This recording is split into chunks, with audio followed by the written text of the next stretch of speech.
What's the scariest predator under the ocean?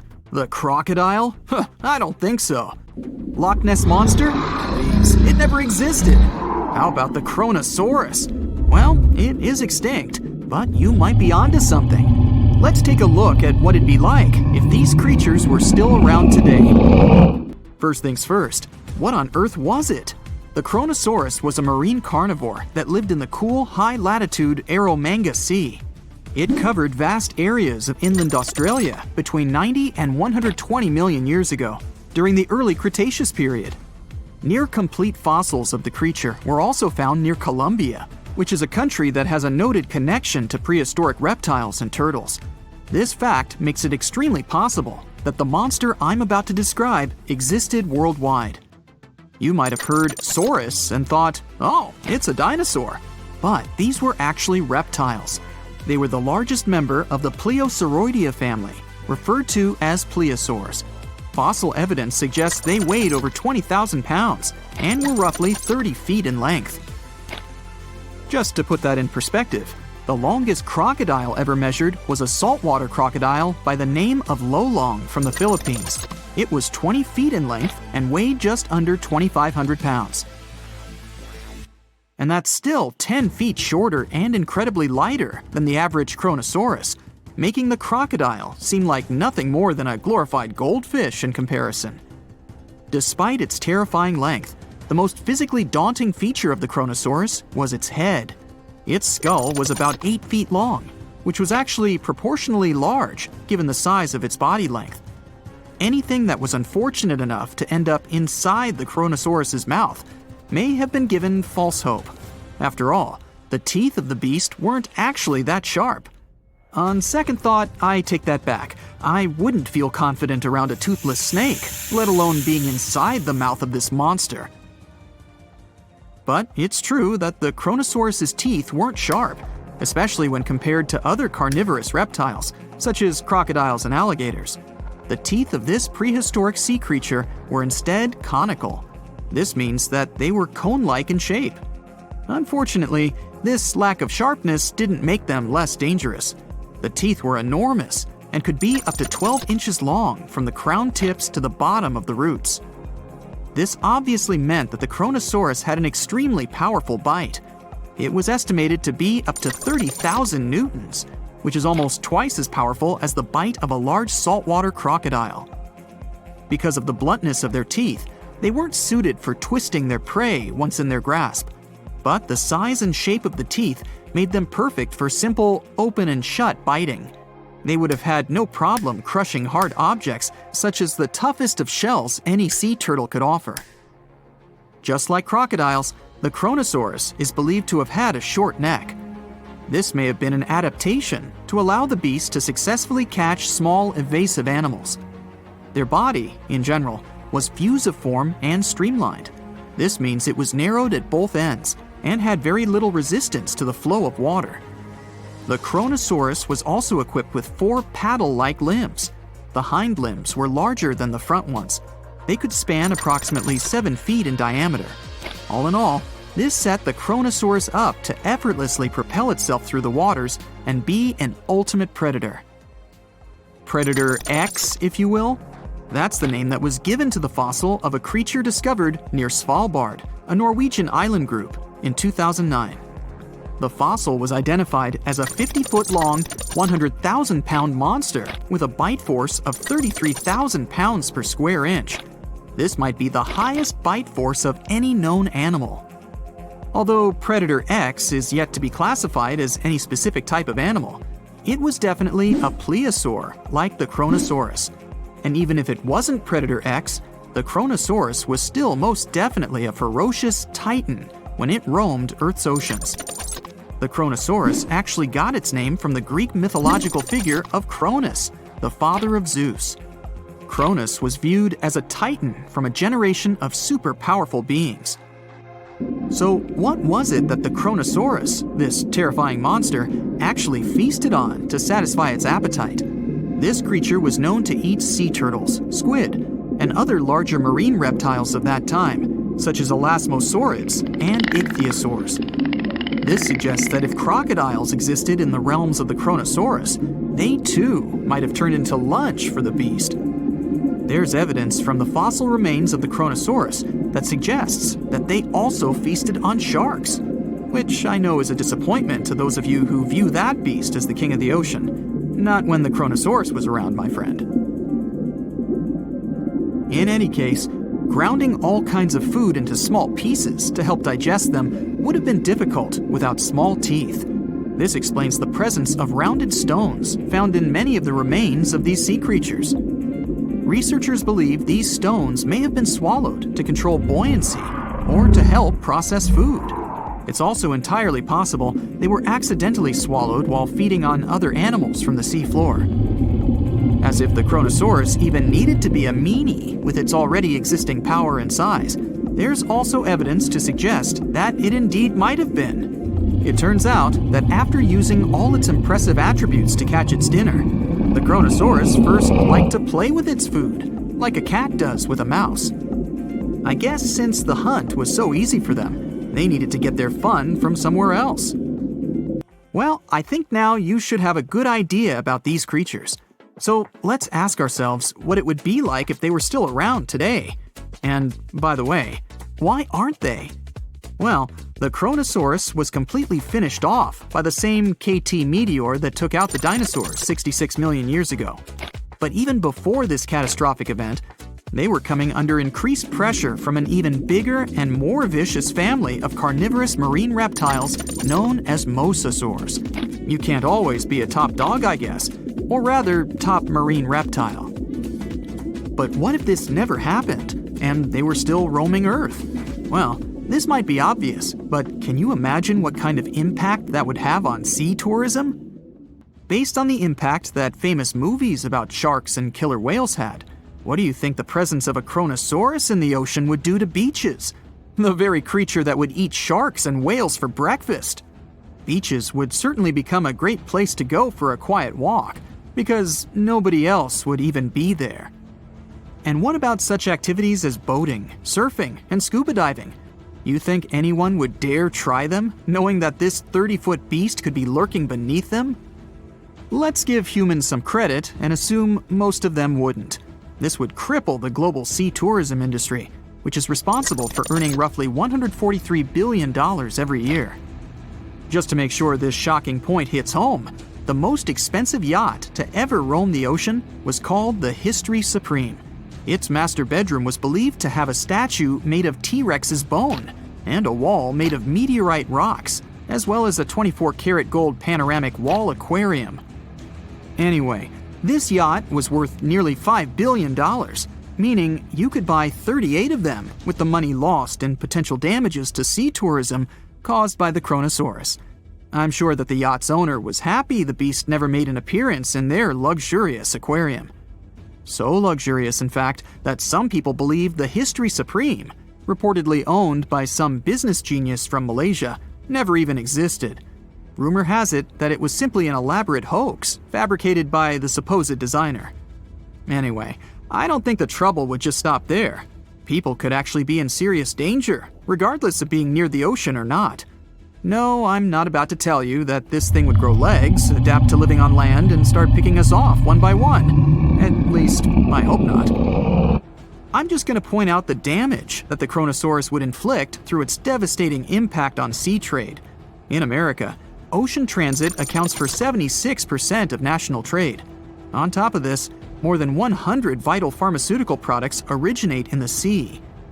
I'll also state the obvious and point out that the ocean is a huge food source for us humans. The presence of the Kronosaurus could have a great impact on our relationship with the ocean, something we usually take for granted. 75 million years ago, North America was full of scary dinos, both walking and flying, and insects the size of birds. But the biggest predator there was something way scarier, a crocodile so massive it could swallow dinosaurs whole.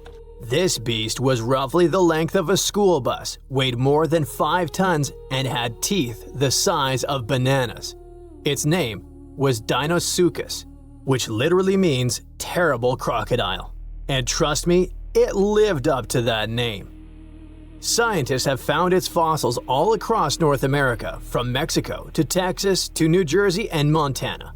It means this monster could live pretty much anywhere it wanted. It wasn't picky. It roamed rivers, swamps, and even coastlines. And when it was hungry, anything that moved was fair game. Fossilized dinosaur bones show massive bite marks matching its jaw pattern. So yes, it actually took down dinosaurs. What's even crazier is its bite force. Based on skull reconstructions, scientists estimate it could crush bones with more power than T-Rex. So if a T-Rex ever got close to the water, it might have ended up as lunch. But Deinosuchus wasn't just a bigger and meaner version of today's crocodiles. It was more closely related to alligators. Recent studies show that it actually belonged to an ancient branch of crocodilians that split off before the ancestors of modern alligators and crocodiles. It was like that weird cousin in your family tree who doesn't quite fit in, but somehow looks like everyone. It had traits from both groups, like salt glands that helped it survive in both freshwater and saltwater. That's rare because most crocs today can't handle salty environments for long. This feature might have been its secret superpower. Around that time, North America was divided by a massive inland sea called the Western Interior Seaway. It stretched from the Arctic Ocean down to the Gulf of Mexico. Deinosuchus could travel across it, sneaking along the coasts and striking anywhere there was food. Still, scientists argue about its favorite hangout spot. Some say it mostly lived in rivers and swamps, and the fossils found near the coast just happened to be preserved better there. Others think it really did patrol the ancient shoreline, waiting for dinosaurs that wandered too close. Either way, this reptile ruled its world, and the climate of its time helped it thrive. The late Cretaceous was a warm, humid idyll filled with wetlands, forests, and endless food sources. Giant turtles, fish the size of cars, and whole herds of herbivorous dinosaurs gave Deinosuchus an all-you-can-eat buffet. As long as the ecosystem stayed stable, it could keep getting bigger and bigger, and it did. Throughout Earth's history, huge crocodiles have evolved again and again. It's like nature's favorite blueprint for apex predator. Even today, Nile crocs and saltwater crocs are living proof that this ancient design still works perfectly. Some scientists even joke that crocodiles are basically dinosaurs that decided to chill and wait it out. They survived mass extinctions while most other big reptiles vanished. Deinosuchus wasn't so lucky and went extinct around 73 million years ago, most likely because the environment changed and its food sources dwindled. But the ocean is still full of mysteries. Maybe some gigantic croc-like beasts are still lurking out there. And while we're guessing, let's look at some other prehistoric creatures that make scientists rewrite what they thought we knew about life on Earth. First up, we have the Dragon of Death. Don't even make me pronounce its full name, Thanatosdracon amaru. Scientists found its bones in western Argentina, in formation layers called the Plotier Formation, from about 86 million years ago, the late Cretaceous. This creature wasn't just big, it was gigantic for a flying reptile. Judging by some of its bones, it has a wingspan somewhere between 23 and 30 feet. That's like a small plane wing outstretched. It's officially one of the largest pterosaurs ever discovered in South America. Its fossils are pretty well preserved, including parts that are usually squishy and fragile in flying reptiles like vertebrae and limb bones. This gives scientists clues not just about how it moved, but about what ecosystems were like back then. Looks like it enjoyed marshy floodplains, big open skies, and plenty of prey below. Our dragon likely used its size to its advantage, either going after small dinosaurs or scavenging. The fact that this massive creature managed to evolve wings capable of flight is just crazy. Next, we've got a creature that looks like a mix of a dino and a skunk to me, Stegosaurus elengasin. Scientists found fossils of this cool guy in southern Chile among rocks deposited about 75 million years ago. The thing that hits you first, let's hope, not literally, is its tail. Instead of the usual spikes or clubs you get in other armored dinos like ankylosaurs, Stegosaurus had a flat blade-like tail made from fused bones. It looked almost like a weird paddle or frond. Scientists compare it to Aztec ammunition because of that blade structure across the tail's rear half. It wasn't huge, only about 6.5 feet long, but what it lacked in size it made up for in weirdness and cleverness. Its body had armor plates, protective skin scutes, and a skull structure showing features of different dinos. So it was kind of a hybrid in style, which got paleontologists rewriting some of the family trees of armored dinosaurs. Also, the fossil is unusually complete, about 80%, which is rare because armor bones are often damaged or missing.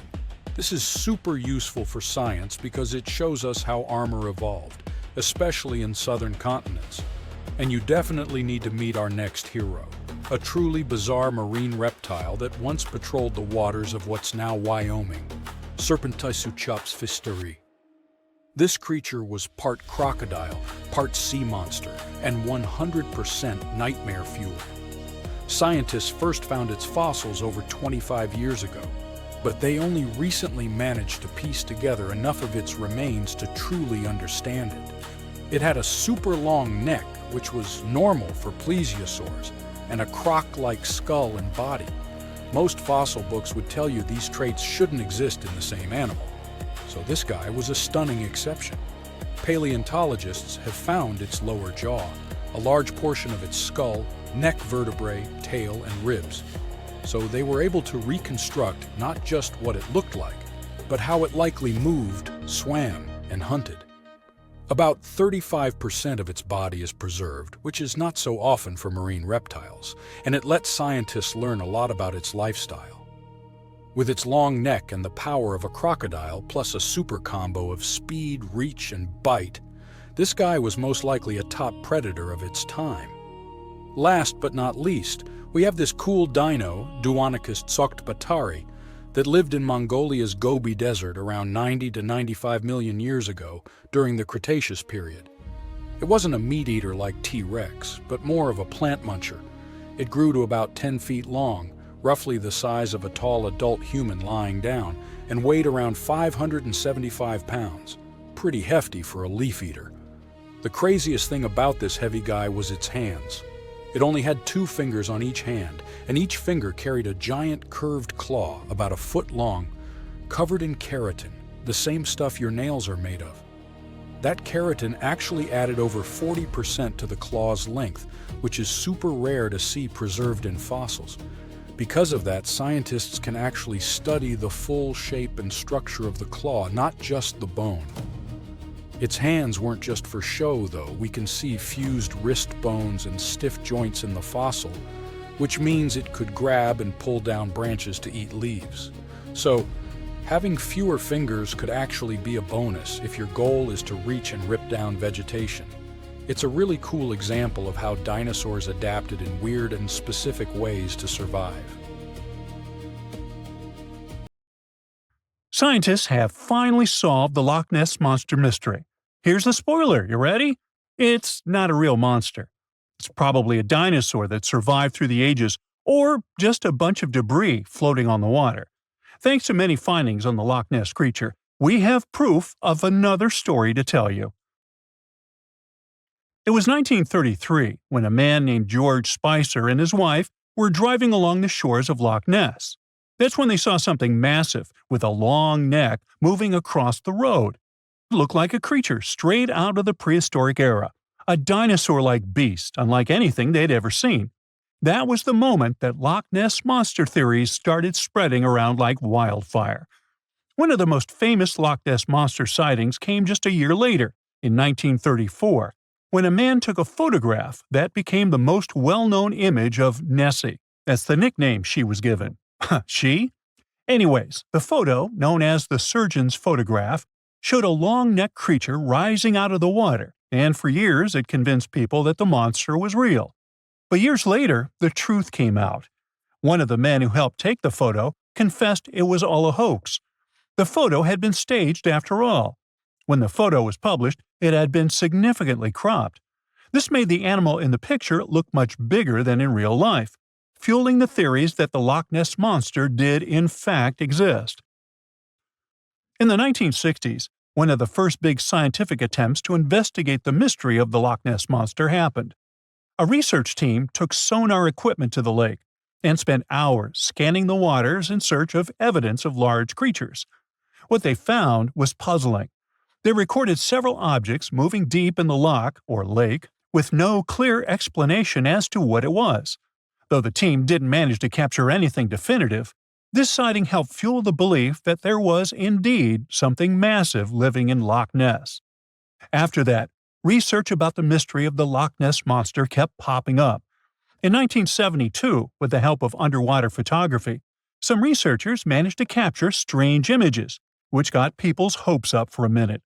But the truth is, this early research about the Loch Ness Monster was far from conclusive. Now, of course, not everyone bought into the mystical, magical theories about the Loch Ness Monster. Theory 1, from a professor of zoology at Oxford University, has made it clear that the monster is a biological impossibility. Hey, my pediatrician said that about me, too. Meanwhile, he says that no skeletal remains have ever been found in the region. Plus, no fishermen have ever caught anything resembling the creature in their fishing nets. For him, this works as proof that it simply can't be real. When it comes to the famous photos of the Loch Ness Monster as evidence, well, that's pretty simple. The professor offers a more down-to-earth explanation. He argues that these images are either showing floating debris or birds, like cormorants, which have long necks and often appear to be low in the water. When people refute his suggestion, he takes us back to human psychology and explains that people often make mistakes and misjudge the size of things, especially when they just caught a glimpse of it, and even more so when they are hoping to see something specific. Now, many of those alleged photos depict an animal with a long neck and a small head, which has led some to believe that what they're seeing is a plesiosaur, a giant marine reptile that lived 215 million years ago and disappeared with the dinosaurs. The idea of a plesiosaur surviving all these years is a theory that's been around since the first sightings of the creature. But this researcher isn't buying it. He explains that no plesiosaur fossils have been found in the region dating to anything later than 66 million years ago. The idea of a prehistoric creature still lurking in the waters of Loch Ness just doesn't hold up scientifically. Then there's theory number 2, from a British naturalist who has spent over 50 years investigating the Loch Ness Monster phenomenon. His conclusion is a little less dramatic. He believes that most people who report sightings of long-necked creatures are misidentifying other animals. He suggests people think they are seeing a sea serpent. Reports of sightings from the Loch Ness Monster have been around since the 6th century CE, long before they were distilling Scotch whiskey or other explanations. Early reports of these sea serpents describe large creatures with long snake-like bodies and multiple humps. Some say the creatures were as big as boats, and many swore they saw something swimming in the waters. Many of these early sea serpent sightings may have been misunderstandings or exaggerations of normal animals in the loch, like large fish or even swimming birds. They could have been large eels, which are known to live in Loch Ness. These eels, especially when they're moving, might have given the impression of a long, undulating creature in the water. People who saw these eels from a distance, particularly in low light or misty conditions, might have mistaken them for something much more mysterious. Theory number 3 says something else. Nessie is just a series of standing waves. These happen when two boat wakes move in opposite directions, creating a big hump in the water that could look like a creature from a distance. Loch Ness enthusiasts even showed how it works, with footage from Fort Augustus, where a river meets Loch Ness.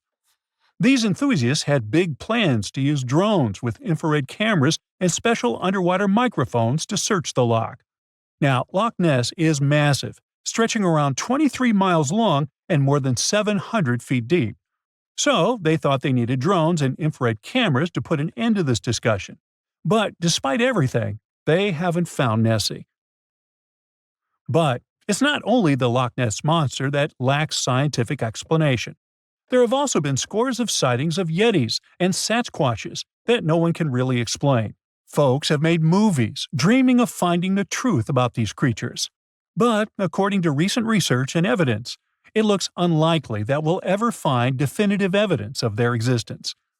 Science says they can explain Sasquatch sightings, and this is how. Biologists who study wildlife using camera traps, which are set up in remote areas to capture images of passing animals, have long attempted to find elusive species. These cameras detect movement and snap pictures, providing invaluable data on the biodiversity of different ecosystems. As camera traps collect more photos over time, the number of species recorded grows. However, after a while, the number plateaus, suggesting that no new species are being detected. While it's impossible to claim 100% certainty, researchers say that after significant camera deployment, it's safe to say the likelihood of discovering new species, especially large ones like Bigfoot or the Yeti, drops significantly. Camera trap studies have been running for years in regions where these creatures are rumored to live, but so far, no conclusive evidence has surfaced. Instead, the supposed proof of Bigfoot or the Yeti often comes from blurry photos or shaky videos taken by individuals who claim to have encountered them. The scientific understanding of biology also makes the existence of Bigfoot highly unlikely. Often described as a great ape, Bigfoot would have had to evolve in North America. However, great apes evolved in Africa, and the only great ape to make it to the Americas is Homo sapiens, whose ancestors crossed the Bering Strait only about 16,000 years ago. This is far too short a time for a new species like Bigfoot to have evolved. While it may be disappointing for these mysterious creature enthusiasts, the scientific evidence points firmly toward the conclusion that creatures like Bigfoot and the Yeti are more fantasy than reality. After decades of extensive scientific research, it's safe to say that yes, science has solved the mystery of the Loch Ness Monster, and it's pure fiction. So, what do you think? Now imagine a creature with a body that is reminiscent of a cuttlefish, with eyes sticking out from stalks like a funky headband, fins on its tail, and a long skinny nose ending in a mouth full of teeth. Or maybe this thing could be a claw. Yep, the Tully monster is on the move. It's definitely one of those freaky creatures you wouldn't like to face while scuba diving somewhere. Luckily, it went extinct 300 million years ago. This unusual marine beast was discovered in the 1950s in Illinois, and scientists couldn't even agree what it really was. Some thought it was a vertebrate, which means a group of creatures with a spine, like us humans. But a team of researchers in Japan studied many fossils of the Tully monster, using advanced laser scanning technology to check them in detail in 3 dimensions.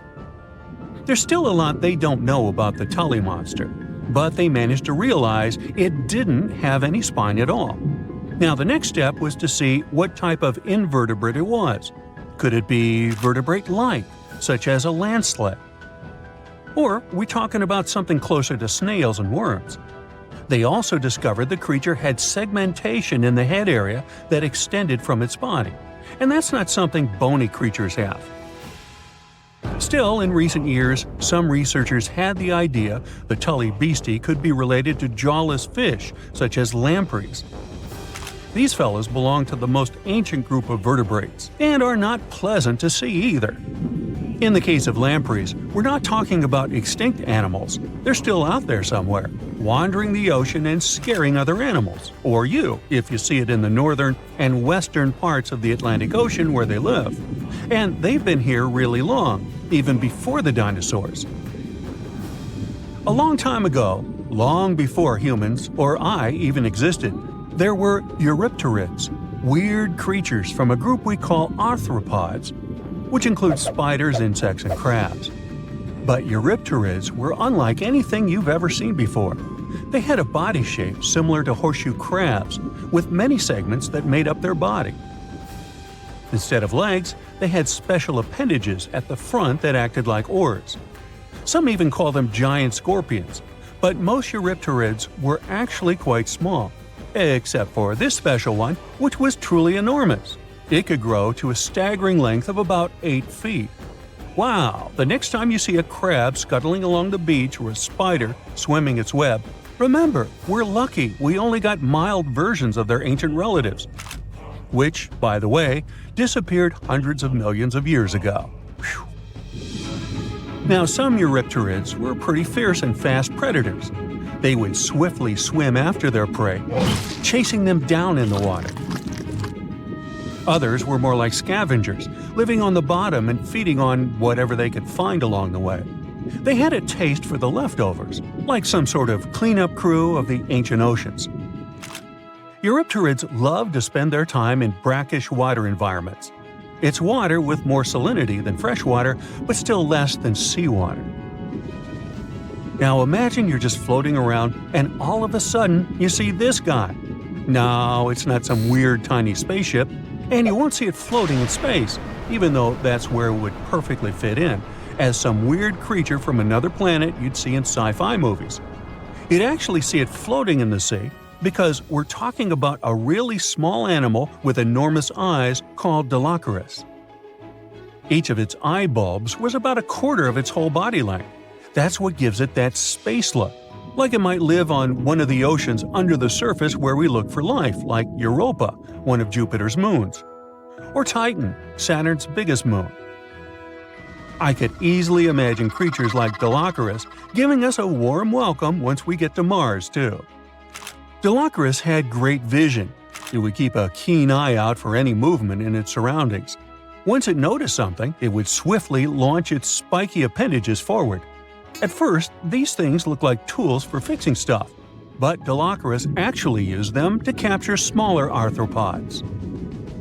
The unusual thing is that even though it had such great eyesight, Dilophosaurus still spent most of its time catching prey in brighter waters near the surface. And yet, scientists found its fossils in the rock layers that are more often associated with darker environments, where animals such as deep-sea crinoids and vampire squids reside today. It's confusing. But one of the explanations for this says it's possible these deep-sea creatures actually lived in shallower waters in the past and later ended up in the depths as the geography of our planet changed over time. No one knew what Dilophosaurus really was. It could belong to a group of arthropods, and it seems to me that's where most of the world's weirdest creatures are. Some believe it could be related to mantis shrimp, while others compare it to blind, worm-like crustaceans that live in dark underwater caves. And check out this enormous worm lurking beneath the sandy ocean floor, patiently waiting for its next meal to swim by. These ancient creatures were like stealthy predators, perfectly camouflaged in their sandy lairs. And now, 20 million years later, scientists have found the remains of their hidden hideaways. The burrow they discovered, shaped like the letter L, was found preserved in ancient sediment on the seafloor of Taiwan. It was around 7 feet long and only an inch wide. That's where the ancestors of modern bobbit worms live. Bobbit worms have been around for a long time. They can grow to be a few inches to a whopping 10 feet long. A pretty weird creature dominated the skies at the end of the dinosaur age in North America. We know it as Quetzalcoatlus, and it soared above famous dinosaurs like Tyrannosaurus and Triceratops, showing them who the ultimate ruler of the skies was. Quetzalcoatlus belonged to a group of flying reptiles called pterosaurs. They were some of the biggest flying animals ever known to exist. When you think of Quetzalcoatlus, imagine an animal as tall as a giraffe. These incredible creatures had long necks, small bodies, long legs, and wings that were relatively short compared to their size. The biggest of its kind was really massive and held the title of being the largest flying creature of all time. They had long, pointed skulls, while some also had short crests at the back of their heads. And for a long time, researchers were confused about how these giant pterosaurs hunted for food. At first, some even believed that Quetzalcoatlus and its relatives were like giant vultures that scavenged the remains they would find around.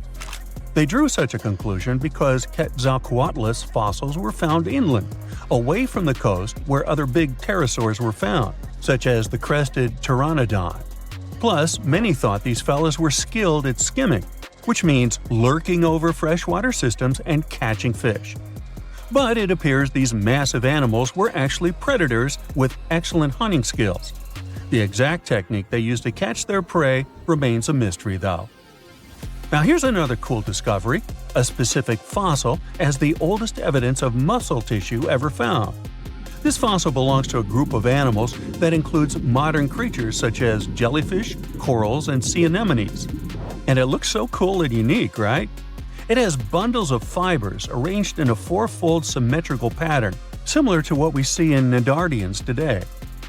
This arrangement is different from any other fossil from that period. Now this fossil may look weird, but it helps us understand the evolution of muscle tissue in animals.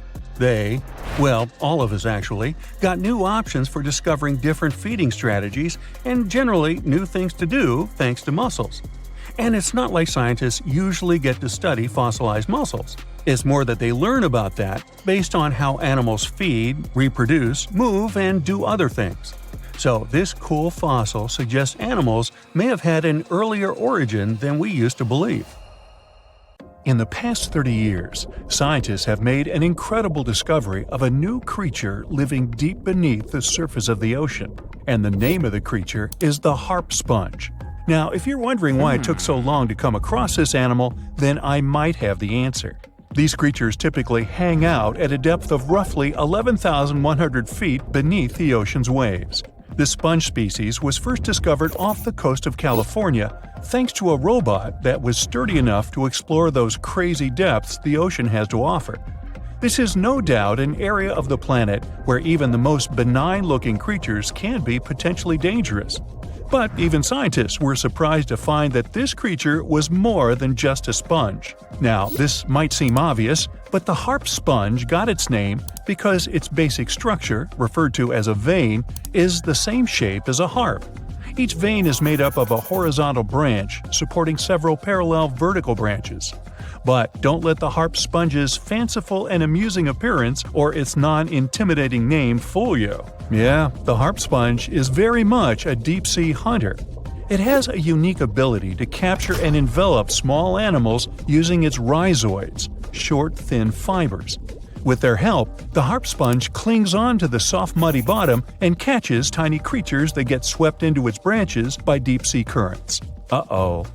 Other sponge creatures often feed by pulling bacteria and bits of organic matter from the seawater and filtering them through their bodies. But not our harp sponge. Instead, it snatches its future meal with minuscule barbed hooks that cover each of the harp sponge's branches. Now, harp sponges prefer tiny crustaceans like crabs, crayfish, shrimps, and prawns. Once the harp sponge has one of them in its clutches, it envelops the animal in a thin membrane before slowly beginning to digest it. So, pal, what's eating you? Oh, Harpo? Too bad. Researchers believe that harp sponges use this method of feeding because there aren't enough nutrients that deep down. This makes traditional filter feeding less effective. Research has shown that the creature is still in the process of evolving. Early harp sponges researchers found only had 2 veins, but later scientists discovered other harp sponges that had 6 veins. The harp sponge might have evolved this elaborate candle holder-like structure to increase its surface area. In general, harp sponges typically grow up to a length of 1 foot, but researchers have seen a creature that was 2 feet in length. The harp sponge is not only very unusual, but also beautiful to look at. See those tiny white balls on top of the branches? Now, why don't we look at some other creatures that live below the photic zone of Earth's oceans? The photic zone means the area beneath the ocean's surface that still receives some sunlight. Thanks to this, there are loads of different creatures and organisms living there. Any animal living beyond this layer qualifies as a deep-sea creature. The Tomopterus worm is a segmented worm you can find in the twilight zone of the ocean. This is the area that lies between 650 and 3,300 feet beneath the surface. These creatures are often no more than 1 inch long, but the largest of them can grow up to 1 foot. While swimming around and feeding, these worms do what researchers describe as an amazing smooth dance. That's because the creatures can swim extremely quickly and maneuver at tight angles with ease. Now, I know most people hear the word worm and think of the common earthworm, so it's quite interesting to know there's a deep-sea worm out there that never leaves the water during its entire life. Similarly, most of us try to avoid jellyfish that either rest on the sand or sit on top of the ocean waves. This isn't the case with a cresota jelly. That's a deep-sea creature too. This beautiful jellyfish is mostly ruby red, bright orange, or electric purple. That's what helped researchers realize they had found a new species of jellyfish. The creature grows to a maximum size of 1 inch across. It has tentacles that stretch out in every direction. Now, if you come close to this jellyfish, it'll pull all these tentacles in toward its body before rapidly swimming away to avoid danger. Yes, you are dangerous. The cresota jelly is extremely rare. You won't see it very often. You might need to borrow that deep-sea diving robot I mentioned earlier. While worms and jellyfish might seem quite harmless, this isn't the case with the Pacific viperfish. Ooh. This creature is equipped with a noticeably big mouth, like me, and the needle-like teeth inside are key to its hunting strategy. Pacific viperfish live at around 5,000 feet below the ocean surface, but they're among those numerous marine animals that migrate each night from the ocean depths toward shallower waters to dine. What's on the menu for dinner tonight? Lots of small fish and shrimp. The creature can grow up to 12 inches in length. Its 2 front fangs, which stick up from the fish's bottom jaw past its own eyes, are especially dramatic. When the fish unhinges its jaw, its mouth can open wide enough to engulf smaller animals, and the teeth form a cage to prevent an escape. Now, have you ever seen an underwater creature that looks like a strawberry? Trust me, it does exist. Just look at these dots on the strawberry squid. The creature has a big eye and a smaller one. You might think this unconventional pairing would be awkward and uncomfortable, but it's actually the opposite. The big left eye looks upward. It spots shadows cast by other animals in the dimly lit waters above. The eye's tubular shape helps it collect as much light as possible. On the other side of the squid's head, you can see its right eye. It's small and looks downward. This eye searches for flashes of bioluminescence produced by animals lurking in the darker waters below. Now, bioluminescence means the production and emission of light by living organisms. By the way, the squid has a nickname. And no, it's not Squiggy, although that's a great one. It's known as the cockeyed squid. This is simply due to the remarkable difference in size between its 2 eyes. I think I like Squiggy better, and so it goes. Since light doesn't reach the deep sea, the strawberry squid's body actually looks black. This helps the creature hide from enemies, such as sharks and dolphins. In general, the strawberry squid grows to a length of 5 inches. It typically lives around 3,000 feet below the surface, but floats to shallower waters at night. Now, the feather star is a marine creature without a backbone, but with feather-like arms that radiate from the center of its body. These creatures first appeared around 200 million years ago. Related to sea stars, they look like a flower, but if you approach them, they'll quickly swim away. But not all feather stars can swim. Many species can only crawl along the bottom of the seafloor. Like some of the other deep-sea creatures we've looked at, the feather star can adapt to its surroundings. It has a creepy ability to shed its arms, the same way some lizards can shed their tails. This also helps them escape from their enemies. Feather stars live all across the globe, from the equator to the poles, from the shallow waters on top of reefs to the deep, deep sea. Now, given that we're dealing with mysterious creatures, the name of this one is quite fitting. The swift vampire squid should be the official symbol of life in the deep sea. The animal has a dark red body, huge blue eyes, and a cloak-like web that stretches between its 8 arms. This, along with its name, may suggest that the creature is some form of a terrifying hunter. In reality, though, the vampire squid is a soft-bodied, timid creature, about the size, shape, and color of a football. It grows to roughly 12 inches in length and lives 3,000 feet below the waves. There's almost no oxygen there, but also relatively few predators. Whew, I think I'll need to decompress from this one. Well, hey there! We dive back in time and into the oceans over 500 million years ago, just, because we can. Whoa! Watch out! It's not megalodon or giant sea reptiles you need to look out for here. It's a bizarre, unearthly-looking creature called Anomalocaris. The name means unlike any other shrimp, and I think you'll agree, it looks like a nightmarish cross between a shrimp and a modern-day centipede. 2 tentacles protruding from its face, each lined with razor-sharp teeth. Oh yeah, and this thing was about the size of your leg. With a wave-like movement of the flaps on each side of its body, it was graceful for a terrifying creature. It was also more advanced than any other life on this planet at the time. Especially those huge eyes. You have only one lens in each of yours. This giant shrimp had 16,000. That's 4 times more than a common housefly. And you know how good their vision is. Good enough to dodge that swatter every time. All this allowed Annie to become one of the first animals on this planet to feed on others. Yep, here it is. Earth's first hunter. Its favorite meal? Trilobites. Hey, try a bite. Those are the ancient ancestors of crabs. Some of their fossils have marks on them in the same shape as the monster shrimp's mouthparts. Terrors of the past like this got to be so giant thanks to more oxygen in the atmosphere. A perfect example of this, Meganeuropsis. Imagine a dragonfly. Now make it as big as a cat, and with a wingspan longer than your arm. Megan, the monster-sized dragonfly, could easily grab other insects or even small animals, and she ruled the air with quick movements. Back then, there were still no large birds or other airborne enemies for this behemoth bug, so it was safe and free to grow as large as this planet would allow. Piranhas of the past were also jumbo-sized. Mega piranha was about 3 times the size of the river terrors we have today. Its bite force was about the same as a tiger's, and those striped kitties bite down 2 times harder than lions. That means it probably not only dined on other fish and any land creatures that, got too close to the water, but it could also easily crunch down on large turtles and other unlucky shelled creatures. And fun fact, modern-day piranhas bark like dogs when they're about to enter a confrontation. It actually sounds more like a frog's ribbit. But makes you wonder, what did this mega-sized ancient cousin sound like? A bear roaring?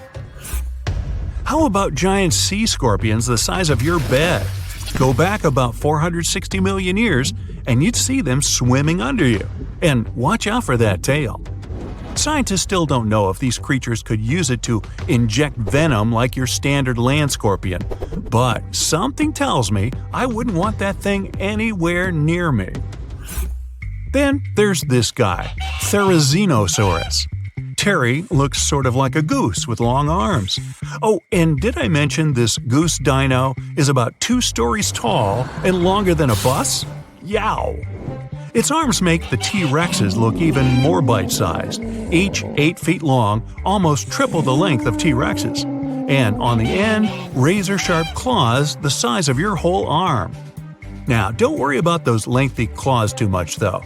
Terry probably used them to cut through giant termite nests.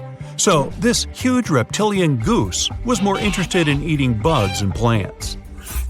Another mega monster for you, Megatherium. The giant ground sloth could look a giraffe straight in the eye and weighed as much as a hippo. It moved mainly on its hind legs and used its massive tail as support. He had huge paws with colossal knife-sized claws. The sloth could use them to defend itself from enemies and to bend tree branches in search of food. But the biggest danger to the giant ground sloth wasn't dinosaurs or saber-toothed tigers, it was our own species. Yep, humans showed up just in time to meet this fellow, and to, eat him up. Titanoboa was a terrifying 50-foot snake, as long as the great megalodon itself. It was also more than 2 times heavier than the heavyweight champion among snakes today, the green anaconda. Crocodiles were a regular on this serpent's menu. Titanoboa could swim 3 times faster than the fastest Olympic swimmer our species has ever seen. It was quicker and more dangerous in the water than outside it. And don't forget the boa part of its name. This massive snake wasn't venomous. Instead, it liked to squeeze. Remember that giant shrimp from earlier? Well, Opabenia looks like its teeny-tiny finger-sized cousin. And instead of 2 toothy tentacles, this thing had a vacuum hose coming out of its face. On the end of that trunk, what looks like a single crab claw. Add 5 eyes and a mouth under its head, and you've got a recipe for something not of this planet. Only it is. This creature used its trunk like an elephant does. Its claw grabbed food from the bottom of the ocean and brought it up to its mouth. This thing is so weird-looking that, apparently, when the scientists who discovered it presented his findings to an audience, they all laughed as if he were joking. Now, a real-life monster, the Tully monster. From a distance, it looks a bit like Nessie, that long neck and teeth-lined jaws. But get closer, and you'll see it's more like a long nose with a mouth attached at the end, like a mosquito. Its eyes are further back, sticking out of tubes all snail-like. Tully was an ancient mollusk, about the size of your forearm. It probably dined on jellyfish and shrimp 300 million years ago. Thylacus smilus will put a smile on your face as long as you don't get too close. No, it's not a relative of the saber-toothed tiger. It was a marsupial, making it more related to a kangaroo than anything. And if you compare them to body size, its fangs were actually longer than a saber-toothed tiger's. And they grew continuously. As for that beard on its chin, that's actually all chin. The lower jawbone grew down to a point under the mouth. Those fangs were rooted to the skull, going way back to its eyes. When the mouth was closed, that bony beard protected the long, sharp teeth from breakage. Staganapolis, not to be confused with Minneapolis, might look like a big crocodile with a squished-in snout, but it was mostly harmless. Its small head and very few teeth meant the reptile didn't have much to work with when protecting itself. That's what all those armored scales were for, and no need for huge fangs or long rows of razor-sharp teeth when you're a plant eater. That beak-like tip on its nose allowed the stag to dig up plants. So, really, this reptile was more like a 10-foot scaly pig than a croc. Basilosaurus was a type of ancient whale that lived on our planet about 45 million years ago. Not quite as long as a blue whale, but this guy was still big enough to munch down on other whales and even sharks. Some people believe these monsters could still exist today. Eyewitnesses claim to have seen a giant sea dragon, and Basilosaurus fits the description. Plus, 90% of our oceans are unexplored. There's plenty of space to hide a sea monster. But scientists haven't found any fossils of this ancient whale younger than 3.7 million years. So, this myth is busted. Stegosaurus is one of the most recognizable dinosaurs that ever lived. It can easily be distinguished by those huge spikes on its tail and the bony plates on its back. It was twice as long as a giraffe and nearly 5 times heavier. But compared to its body size, it had the world's smallest brain. It was no larger than a dog's. Pelagornis had the largest wingspan of any bird ever discovered. It was twice the size of the largest bird today, the wandering albatross. Such huge wings made it hard for the bird to take off. It could only do so by jumping off cliffs. And when it finally spread its wings, this giant could only go about 40 miles per hour. The fastest bird today can reach speeds 5 times that. Thanks to sci-fi, we usually imagine extraterrestrials as smart beings with huge heads walking on 2 legs. But if life really exists out there, it could look like, well, anything. From an upside-down nightmare to a weird water creature looking like it was drawn by a toddler. But we don't need to travel across the universe, just back in time. Because a long time ago, Earth already had a creature like that. This is the story of the Tully monster, one of the most bizarre creatures that scientists still can't explain. Around 310 million years ago, Earth was a drastically different place. Today, our continents are scattered like pieces of a broken plate, but back then, during the Carboniferous period, the planet had one supercontinent, Pangaea. That was more than 200 million years before a T-Rex was chasing down a Triceratops. Huge areas were covered in warm, shallow seas and swampy coastlines, with thicker air and higher oxygen levels. Oceans were filled with creatures that never made it past evolution's experimental phase, like this little guy. At one point, the area that's now Illinois was just shallow coastal waters and muddy shores. Sediment from rivers often buried marine creatures, and sometimes trapped them in iron-rich nodules before they could rot away. That's how soft-bodied animals, which usually don't leave fossils, were preserved in detail at a spot known as Mason Creek. Every single Tully monster fossil we know of comes from this one place. It's entirely possible that these strange creatures were swimming all over the prehistoric world, but this could be the only graveyard that had the needed chemistry to preserve their bodies until we found them. But wait, what exactly is this thing? Well, first off, it was named after Francis Tully, the Illinois fossil collector who first found it and brought it to scientists. And second, it wasn't a monster, that's for sure. The animal was pretty small, usually only about 3 to 14 inches long. It had a soft, swimming torso shaped like a thick worm or a slug without any hard shells or bones. But its front end was both the coolest and the weirdest part. It had a long, flexible nozzle sticking out of its face, almost like a vacuum hose, except at the end of that hose was something resembling a claw. The snout itself wasn't rigid, it could extend and bend, similar to how an elephant uses its trunk, or how an octopus reaches with an arm. So instead of biting prey directly, it probably reached out with its face tentacle, grabbed a snack, and pulled it in. Its eyes were another weird, one-of-a-kind feature. They were positioned on a stiff horizontal bar extending from its head, with one eye at each end. This setup gave it a wild field of view, similar to how a periscope or side-mounted cameras can help you see more. Most animals fall into two groups, vertebrates and invertebrates. Vertebrates have a backbone like fish, dinosaurs, dogs, and us, humans. Invertebrates don't, like worms, snails, and insects. The Tully monster is one of the rare cases where scientists still argue what it was. When scientists look at the fossils, they see a pale stripe running down the middle of the body. One group says that's just a gut line, which would put the Tully monster in the squishy invertebrate camp, meaning it was a weird swimming slug. But another group claims that it was a notochord, a kind of primitive stiffening rod that evolves into a spine. If they're right, that would make the creature a vertebrate, a distant cousin of fish and even us. Basically, all of this makes the Tully monster a mix of a fish, a worm, and a crab, something never found since. Based on that soft, squishy body and little stabilizer fins, we know the Tully monster wasn't exactly racing other fish. It wasn't fast like a shark. It was more of a slow-motion cruiser. It probably drifted through the water using that long snout to poke around in the mud for jellyfish, sea cucumbers, or maybe even some rotting stuff. Despite its scary-looking claw and eyes, we can't tell for sure if it was a predator. The Tully monster was pretty well adjusted, so we don't know why it went away. If we look at the fossil record, this creature had disappeared way before the massive extinction events wiped out the dinosaurs or the earlier marine life.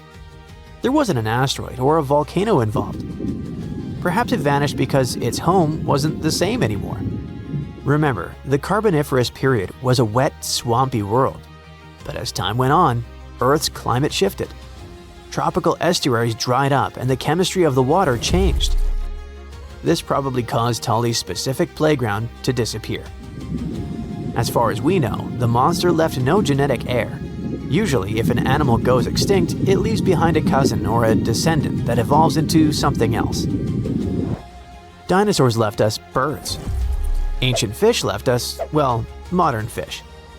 But the Tully monster remains unique.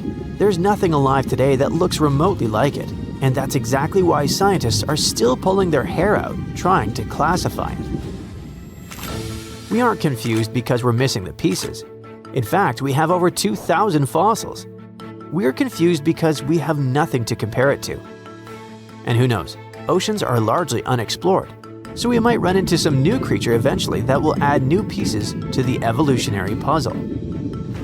The Tully monster might be the captain among the weird prehistoric swimmers, but it definitely wasn't alone. If we look back at the fossil record, especially during the Cambrian and Permian periods, we'll find a whole gallery of evolutionary experiments that look like they were designed by a committee of ETs. For example, we had hallucigenia, our upside-down creature. When scientists first found fossils of this tiny worm-like creature, they didn't know which side was up. On one side of its body, they saw long, sharp spines. On the other, they saw soft, stubby protrusions. They assumed the tough parts were legs and the soft protrusions were tentacles on the animal's back. Years later, better fossils revealed it was actually the other way around. The whole animal was put together upside down. The spines were like defensive spikes sticking up, and the softer parts were actually short legs meant to touch the ground. In other words, it wasn't walking on stilts at all. It had been upside down the whole time. Then there was Opabinia. This thing looks like a shrimp that got extremely confused. Most animals are happy with 2 eyes. Spiders have 8, but Opabinia decided it needed 5 for some reason. 5 mushroom-shaped eyes found out on its head, giving it a 360-degree view of the world. And if that wasn't enough, it had a long, flexible nozzle sticking out of its face, kind of like that of the Tully monster. When this animal was first presented at a science conference in the 1970s, the room actually erupted in laughter because everyone thought it was a practical joke. Finally, there was a creature called Helicoprion. At first glance, it looks like a shark. But look at the mouth. Instead of a normal jaw that opens and closes like a hinge, it had something called a tooth whorl. As it grew new teeth, the old ones rotated inward, creating a literal spiral of teeth in its lower jaw. It looked like a circular saw blade embedded in its chin. Scientists spent decades arguing about where this saw blade actually went. Some put it on the nose, some on the tail, until they finally realized it was inside the mouth. All of these creatures, the Tully monster, the upside-down worm, the 5-eyed shrimp, and the buzzsaw shark, remind us of one thing. We think we know what life looks like, but the history of our own planet proves that biology can be stranger than any sci-fi movie. We shouldn't assume evolution follows a straight line toward normal animals like us. Sometimes it takes a detour into the Twilight Zone.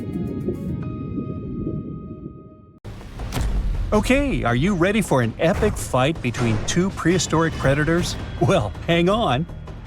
Look at this creature. You know it. An ancient shark about 65 feet long that used to swim through the dark waters of the world's oceans and was so terrifying it had no enemies. Well, almost. Scientists have recently discovered the remains of another ancient predatory fish off the coast of Australia, a fish that lived around the same time as Megalodon. It was small, about the size of a dolphin, but it could pose a danger to the infamous shark.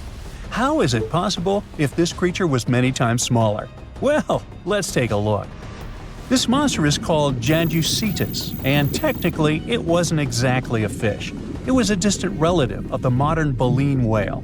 Outwardly, it may seem quite cute, similar to that baleen whale I mentioned, but you wouldn't want to meet it in the ocean.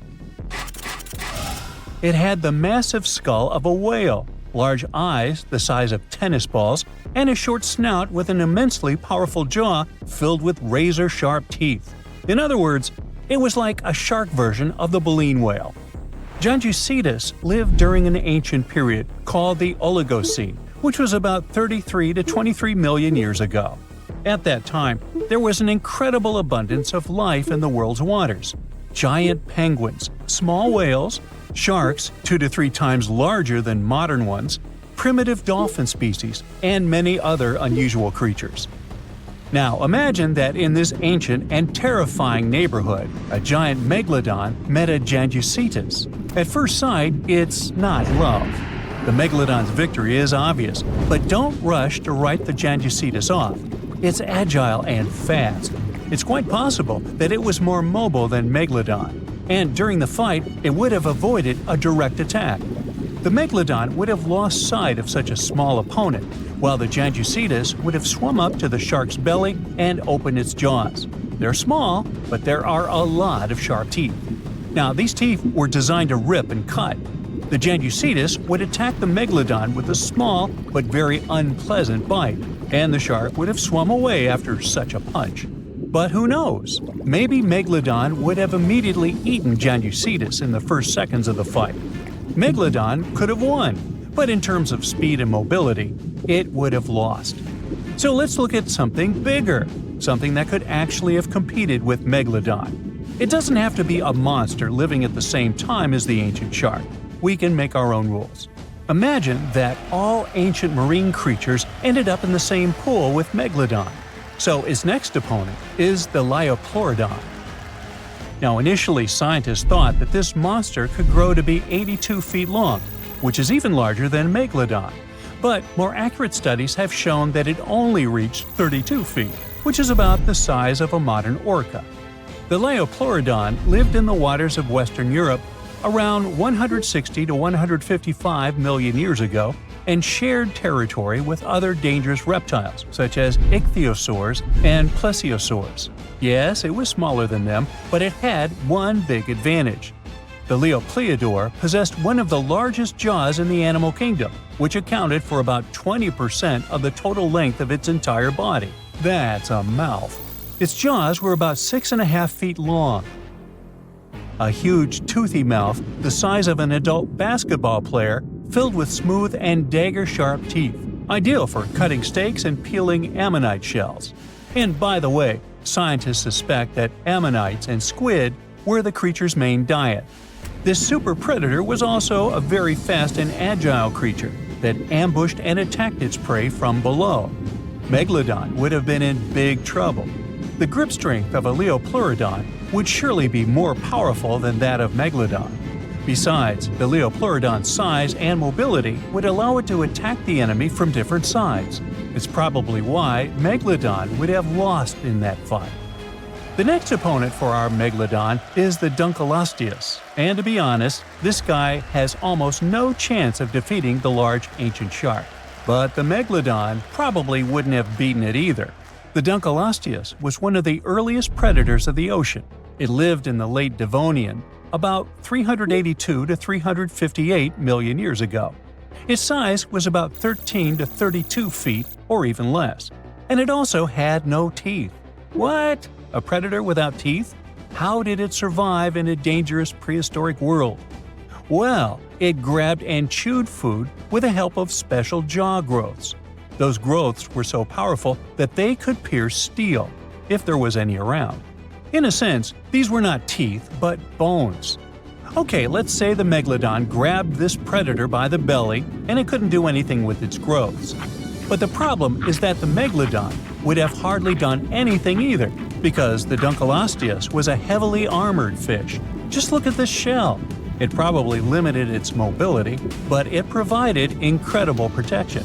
This monster felt like a big stone in the teeth of the Megalodon. It's unlikely that the Megalodon would have wanted to chew this stone.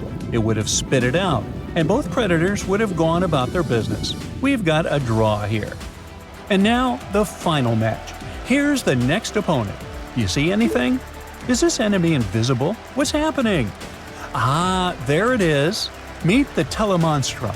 It's a tiny ancient monster, just 11 inches long. Huh? What can it do to a giant shark? Next to the Megalodon, the Telemonstrum is like a box of matches compared to a human.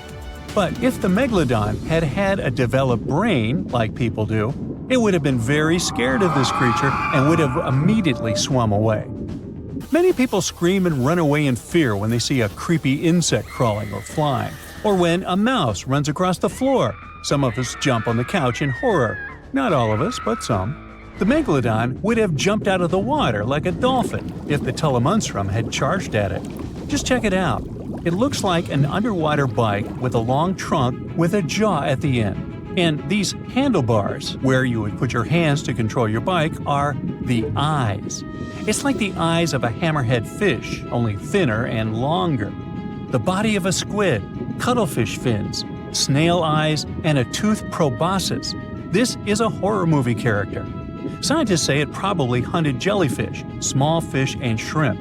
And it didn't chew the food, it licked it like ice cream.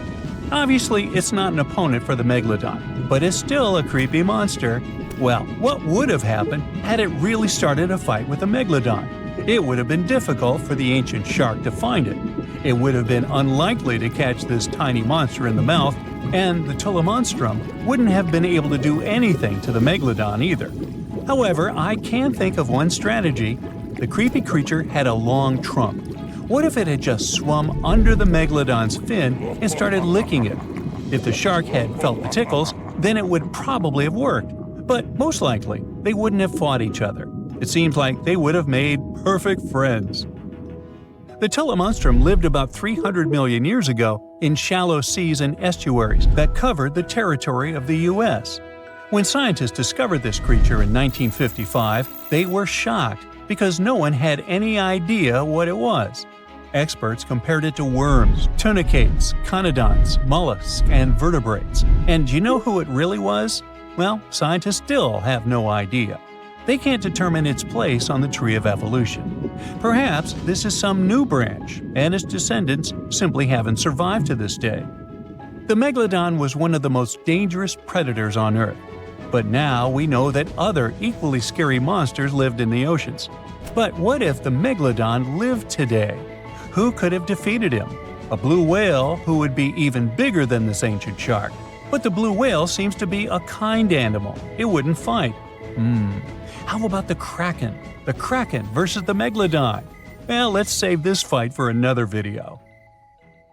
You know, it's pretty tough to come up with something original when you've never seen it before. But what about those creepy mythical creatures then? Werewolves, vampires, or let's say, cyclopses? Don't worry, cyclops as we picture them never actually roamed the Earth, as far as I know. But their creation definitely had some real-world inspiration.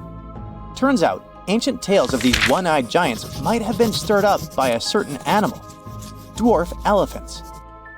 Let's rewind to the Pleistocene era. It's where the inspiration for Cyclops lies. When sea levels were lower, animals could waltz from one island to another. Elephants and mammoths were just chilling together. But then the Ice Age ended, and ice melted, and bam! Those land bridges were underwater, leaving some animals stranded. With food running low, smaller elephants had the best chance at survival, leading to dwarf versions that were just about 3 feet tall at the shoulder. Now, here's where it gets interesting. When those little elephants passed away, they left behind skeletons that might have looked like a giant with a single eye. The trunk, which is soft and doesn't fossilize well, was gone. And without tusks, the skulls could totally resemble something out of a monster mash. Yikes!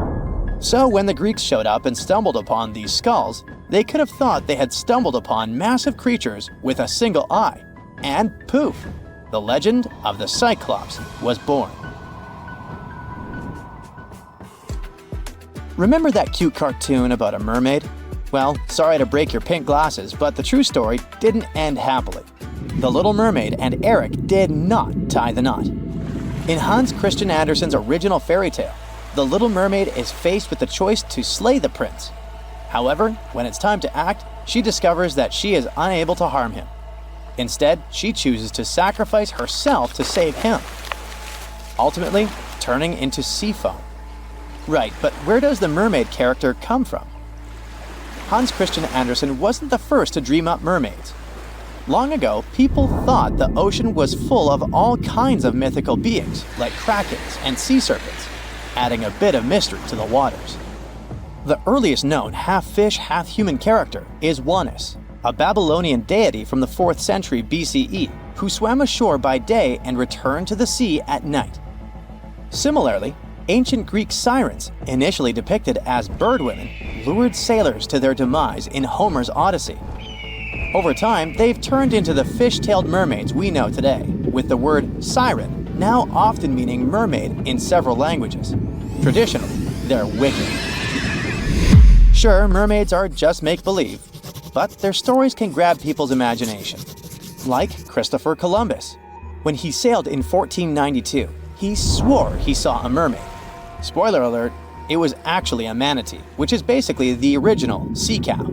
And they're not even that much of fish, they're closer relatives to elephants. Now, it might seem strange to mix up a lazy sea creature with a gorgeous half-fish lady, but it's not just Columbus who made that mistake. That's why manatees and their cousins, dugongs, are grouped together in Sirenia. In Japanese folklore, certain animals are attributed with supernatural qualities believed to affect human affairs. These entities fall under the category of yokai, specifically known as henge or shapeshifters. The most notable among these creatures are the cunning fox spirits called kitsune and the tanuki. Let's tackle this one step at a time. If you Google tanuki, you'll get a bunch of adorable pics in Google Images. The reason for that is simple.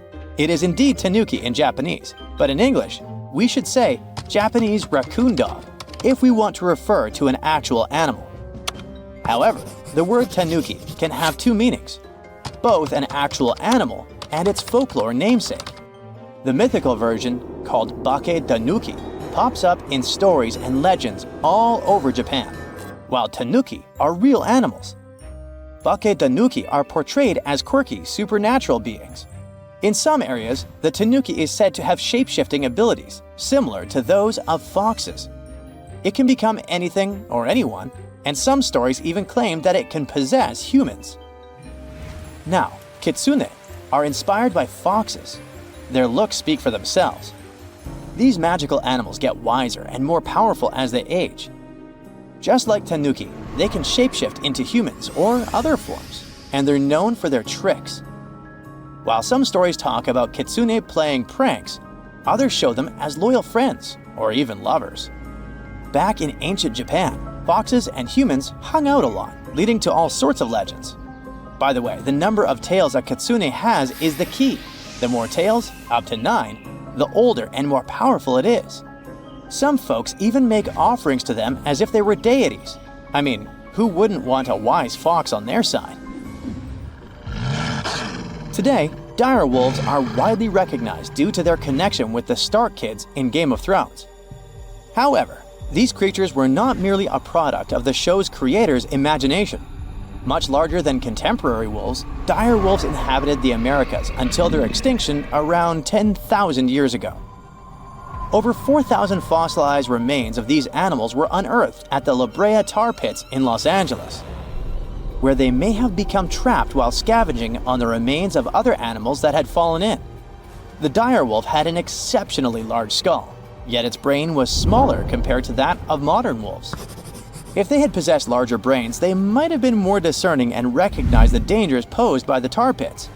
Additionally, while there is no record of albino dire wolves, albino cubs have been documented among modern wolves. Check out this creepy sea serpent with multiple heads. It's called the Hydra in Greek mythology, and according to the legend, one of its 9 heads was immortal. So every time you locked one off, 2 more popped up. Hercules had to take on this beast as one of his biggest challenges, and his nephew lent a hand. While Hercules was busy playing whack-a-mole with the heads, his nephew was cauterizing the wounds to stop them from coming back. Eventually, he managed to chop off the immortal head and buried it under a hefty rock. Believe it or not, this wild story might have had a basis in reality. There are a few documented cases of snakes with multiple heads, though 9 is pretty rare. Reptiles seem to be more prone to this kind of thing compared to other animals. Still, no records about one of those heads being immortal. Duh. Giants have been a part of stories forever. Take Greek mythology, for example. There's the Gigantus, a wild crew of 100 giants that sprang from Gaia after she had had a rough breakup with Uranus. Not exactly a fairy tale, right? Then there's Ergelmir from Norse mythology, who was born when icy Niflheim waters mixed with the fiery heat of Muspelheim. Now let's switch gears to real-life giants. Some folks had a condition called hereditary gigantism, which helps explain the tales of these towering figures. Scientists think they found a gene linked to it. Plus, some people have pituitary tumors that kick growth hormones into overdrive. Take Goliath, for example. He was reportedly over 9 feet tall. There's no universal height for a giant since it varies by culture. A study even suggested that Goliath might have had a genetic background contributing to his size. When David took him down with a slingshot, he hit Goliath right in the forehead. Imagine if Goliath had had a pituitary tumor messing with his eyesight. It would have been a classic case of "didn't see that one coming." And speaking of giants, meet Robert Wadlow, the tallest guy ever recorded. He stood at an insane 8 feet 11.1 inches and weighed 439 pounds. Basically, a human reindeer. As a kid, he was always the tallest. At 8, he was already as tall as his father, and by 9, he could carry him around. By graduation, he had hit 8 feet 4 inches. Now, you can't find living dinosaurs nowadays, which is a good thing, mostly, but you can still meet some creatures that might have gone to lunch with them. The frilled shark, for example, is a living fossil that comes from a family of sharks that have been around for about 80 million years. One of the coolest things about it is its long, eel-like body that can grow as long as 6 feet. It has 6 pairs of gills on his throat, which help the frilled shark breathe in the deep, cold ocean where there isn't much oxygen. The shark can move very quickly, like a snake, to catch its prey when it least expects it. Little frilled sharks take an exceptionally long time to grow, up to 3.5 years, which is one of the longest times for any animal with a backbone. The Chinese giant salamander is another living fossil that can tell you what was going on Earth around 170 million years ago. Now, when I say tell, I really mean it, as it can make sounds like hisses, whistles, and barks, and even a noise that sounds like a crying kid. The biggest Chinese salamander found so far weighed 130 pounds, as heavy as 2 Dalmatians, and was almost 6 feet long. Giant salamanders like to be alone. Hey, I want to be alone. And will chase away other salamanders from their space, except when it's time to start a family. During the day, they hide and sleep under rocks. They can make a special substance from their skin that keeps predators away. Now, gharials are reptiles that have been around for about 38 million years. They live in India and Nepal in slow-moving, muddy rivers. Sadly, there are very few gharials left in the wild, less than 100. These creatures can't control their body temperature, so they need to sunbathe to get warm or cool down in the water if they get too hot. Their eyes are close together and face forward, which helps them see in 3 dimensions and judge distances more accurately. Gharials also have a transparent third eyelid that protects their eyes when they're underwater. They have over 100 sharp teeth, but they can't chew their food. Instead, they use their strong jaws to grab prey and then, swallow it whole. The alligator gar is a fish that has a family history of more than 100 million years. It still has some cool features from ancient times, like being able to breathe both air and water. It also has a special spiral-shaped intestine, like a shark. The alligator gar is one of the biggest and heaviest fish in North America. Just like an alligator, it has a long body and snout, plus a row of sharp teeth. But instead of legs, the gar has fins to help it swim underwater. The tuatara isn't a lizard as you might think, and isn't a dinosaur either. This New Zealand resident is one of the most unique animals in the world. Scientists love studying tuataras because they can help us understand how today's lizards and snakes evolved. One of the coolest things about the tuatara is its third eye, called a parietal eye, on its head. It has its own lens, retina, and a nerve that connects it to the brain. Scientists think it might help the tuatara know when it's light or dark outside and absorb sunlight to make vitamin D or help them keep their body temperature exactly right. Tuataras can live an extraordinarily long time, up to 100 years. Cassowaries are the youngsters on our list, as they've been around for only 60 million years. They have some things in common with dinosaurs, like their three-toed feet and how they breathe. Cassowaries love to eat fruit, lots and lots of fruit. This love of fruit helps the rainforest because when cassowaries eat the fruit, their bodies don't harm the seeds inside. As they move around the forest, they spread these seeds, you can guess how, with their own natural fertilizer, helping new plants grow. Cassowaries are big birds, about 6 feet tall and weigh over 100 pounds. They have a special claw on each foot that is 5 inches long, and they can use it to kick real fast. If they feel threatened, they can charge, kick, and even jump on someone. They can also leap up to 5 feet in the air. So, the best thing to do is stay far, far away from where they live. The order Notostraca is a group of crustaceans that you may know as tadpole shrimp or shield shrimps. These animals have been around for about 360 million years. They have a wide, flat shell that covers their head, and they have a pair of eyes on top. These creatures can be found all over the world in different kinds of water, like freshwater, brackish water, and even salty pools. They can also look different depending on where they live. Notostracans aren't picky eaters and can snack on pretty much anything, from plants to small animals and other shrimps. Some of them are considered pests in places like California rice paddies because they stir up the mud, which blocks sunlight from reaching the young rice plants. Sturgeons are some of the largest fish species on the planet. They live only in the cool waters of the northern hemisphere and never travel below the equator. Even though they are huge, sturgeons don't have teeth. They eat by sucking food off the bottom of rivers, gulfs, lakes, and oceans. Scientists believe that sturgeons came from a group of fish that first appeared around 419 million years ago, long before dinosaurs even existed. Their ancestors survived a big extinction event that wiped out 90% of all species and went on to become the largest fish in many rivers in North America and Eurasia. Sturgeons can live up to 100 years old or even older. Female sturgeons can lay up to 3 million eggs at a time, but not all of the eggs eventually turn into real fish. Our next hero, the Pacific lamprey, has successfully lived through at least 4 mass extinctions. Its ancient ancestors evolved over 450 million years ago. These creatures have cartilage instead of bones and a third eye, which is a special light-sensing organ on top of their heads. Instead of a regular jaw, they have a mouth surrounded by teeth. They latch onto prey and sup up body fluids like real underwater vampires. And although he wasn't living underwater, the story goes that King Henry I of England might have lost his life because of a lamprey. The English monarch loved this fish so much that he defied doctors' orders to stop eating its flesh.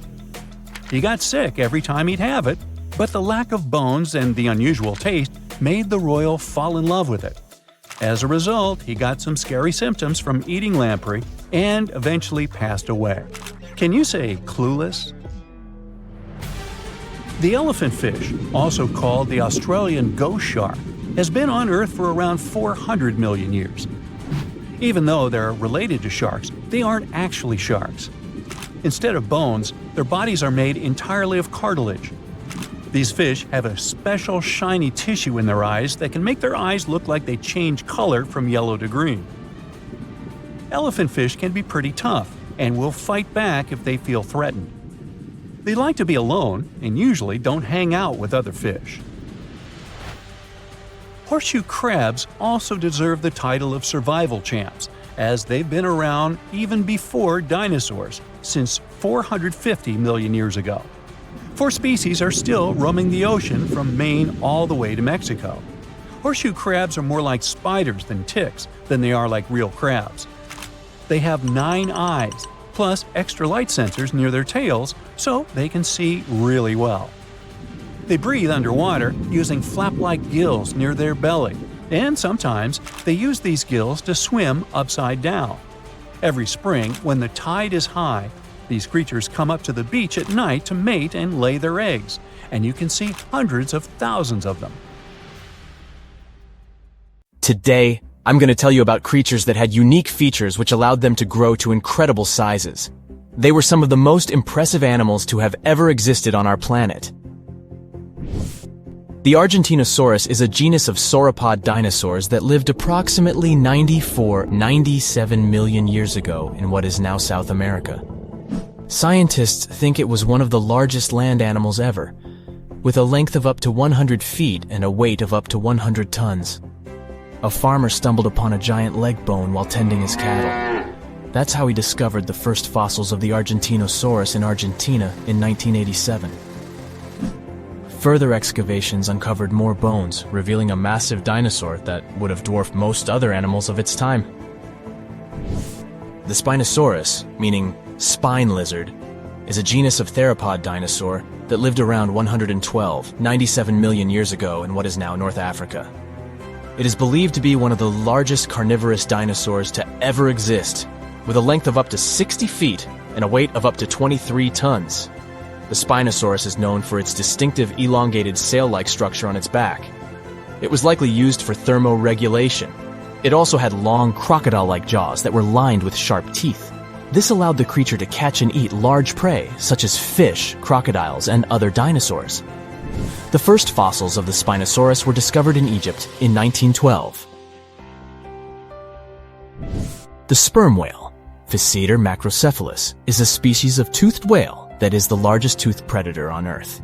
It also has the largest brain of any animal species. It is found in oceans all over the world and can dive to depths of up to 7,000 feet in search of food. You can easily recognize sperm whales by their massive, block-shaped heads, which can measure up to 1/3 of their total body length. They have dark brown or grayish-blue skin and a distinctive wrinkled appearance. The Titanoboa is an extinct genus of a giant snake that lived approximately 58 million years ago. It is considered to be the largest known snake ever. It could grow up to 42 feet and weighed around 2,500 pounds. The first fossils of the Titanoboa were discovered in a coal mine in Colombia in 2004. This discovery meant a lot because it provided insights into the size and behavior of snakes during the Paleocene era, as well as the overall climate and ecosystem of the time. The blue whale, Balænoptera musculus, is the largest animal on Earth, measuring up to 100 feet in length and weighing as much as 200 tons. These marine mammals are found in oceans all over the world and can live up to 90 years. Blue whales have a long, streamlined body that is usually blue-gray in color with mottled patterns. They have a small dorsal fin and 2 pectoral fins that are about 1/3 the length of their body. Blue whales feed on tiny shrimp-like creatures called krill, and they eat a lot. A single adult blue whale can eat up to 8,000 pounds of krill in a day. The Leadsichthus is an extinct genus of large, bony fish that lived during the Jurassic period, approximately 155 million years ago. It is believed to be one of the largest fish that have ever lived. Some estimates suggest that it could grow up to 55 feet in length. The first fossils of Leadsichthus were discovered in England in the 19th century, and more recent discoveries have been made in other parts of Europe, South America, and Africa. Despite its enormous size, the Leadsichthus was a filter feeder, similar to modern-day whale sharks, and likely fed on plankton and other small organisms. The creature did it by simply swimming with its enormous mouth open, filtering water through its gills. The pterodostro is an extinct species of flamingo-like birds that lived approximately 35 million years ago. They were relatively small birds with a wingspan of about 2-3 feet. And they were known for their distinctive long, narrow beaks equipped with comb-like structures used for filter feeding. The pterodostro lived in shallow bodies of water, like lakes and lagoons, and mostly fed on small crustaceans and other tiny organisms. The animal filtered them from the water using the comb-like structures on the inside of its beak while swimming through the water. The African elephant is the largest land animal on Earth and one of the most recognizable ones. There are 2 species of the African elephant, the savanna elephant, Loxodonta africana, and the forest elephant, Loxodonta cyclotis. You can see them in various parts of sub-Saharan Africa. These creatures can be identified by their large size, gray skin, and long trunks. African elephants can grow up to 13 feet tall and weigh up to 14,000 pounds, depending on the species and gender. Want to high-five a sea creature? Well, put your hand up for the Tasmanian red handfish. This fish doesn't swim like a fish. It walks. It uses its flipper-like hands to stroll around on the ocean floor. These bottom walkers are disturbed by swimmers and boats a lot. Some people even want to take them home as pets. I think it's better to just give them a wave and swim on by. The vampire squid. Its species name is Vampiroteuthis infernalis, which translates to vampire squid from hell. Oh yes, this vampire squid means to terrify everyone with its name, its dark red color, its spikes at the bottom, and the scary fact that it can basically turn itself inside out. The vampire squid loves putting on a good show, but it's as harmless as a kitten is to humans. It's as if Dracula scared the pants off you, but he didn't have blood-sucking fangs. The vampire squid feeds on food particles from plants and animal matter floating near the ocean's surface. Since they're not predators, they need good defensive strategies, and their vampiric look is designed to ward off large creatures who want to eat them. Turning themselves inside out is a defensive mechanism since the spiky areas in the inner skin are more intimidating.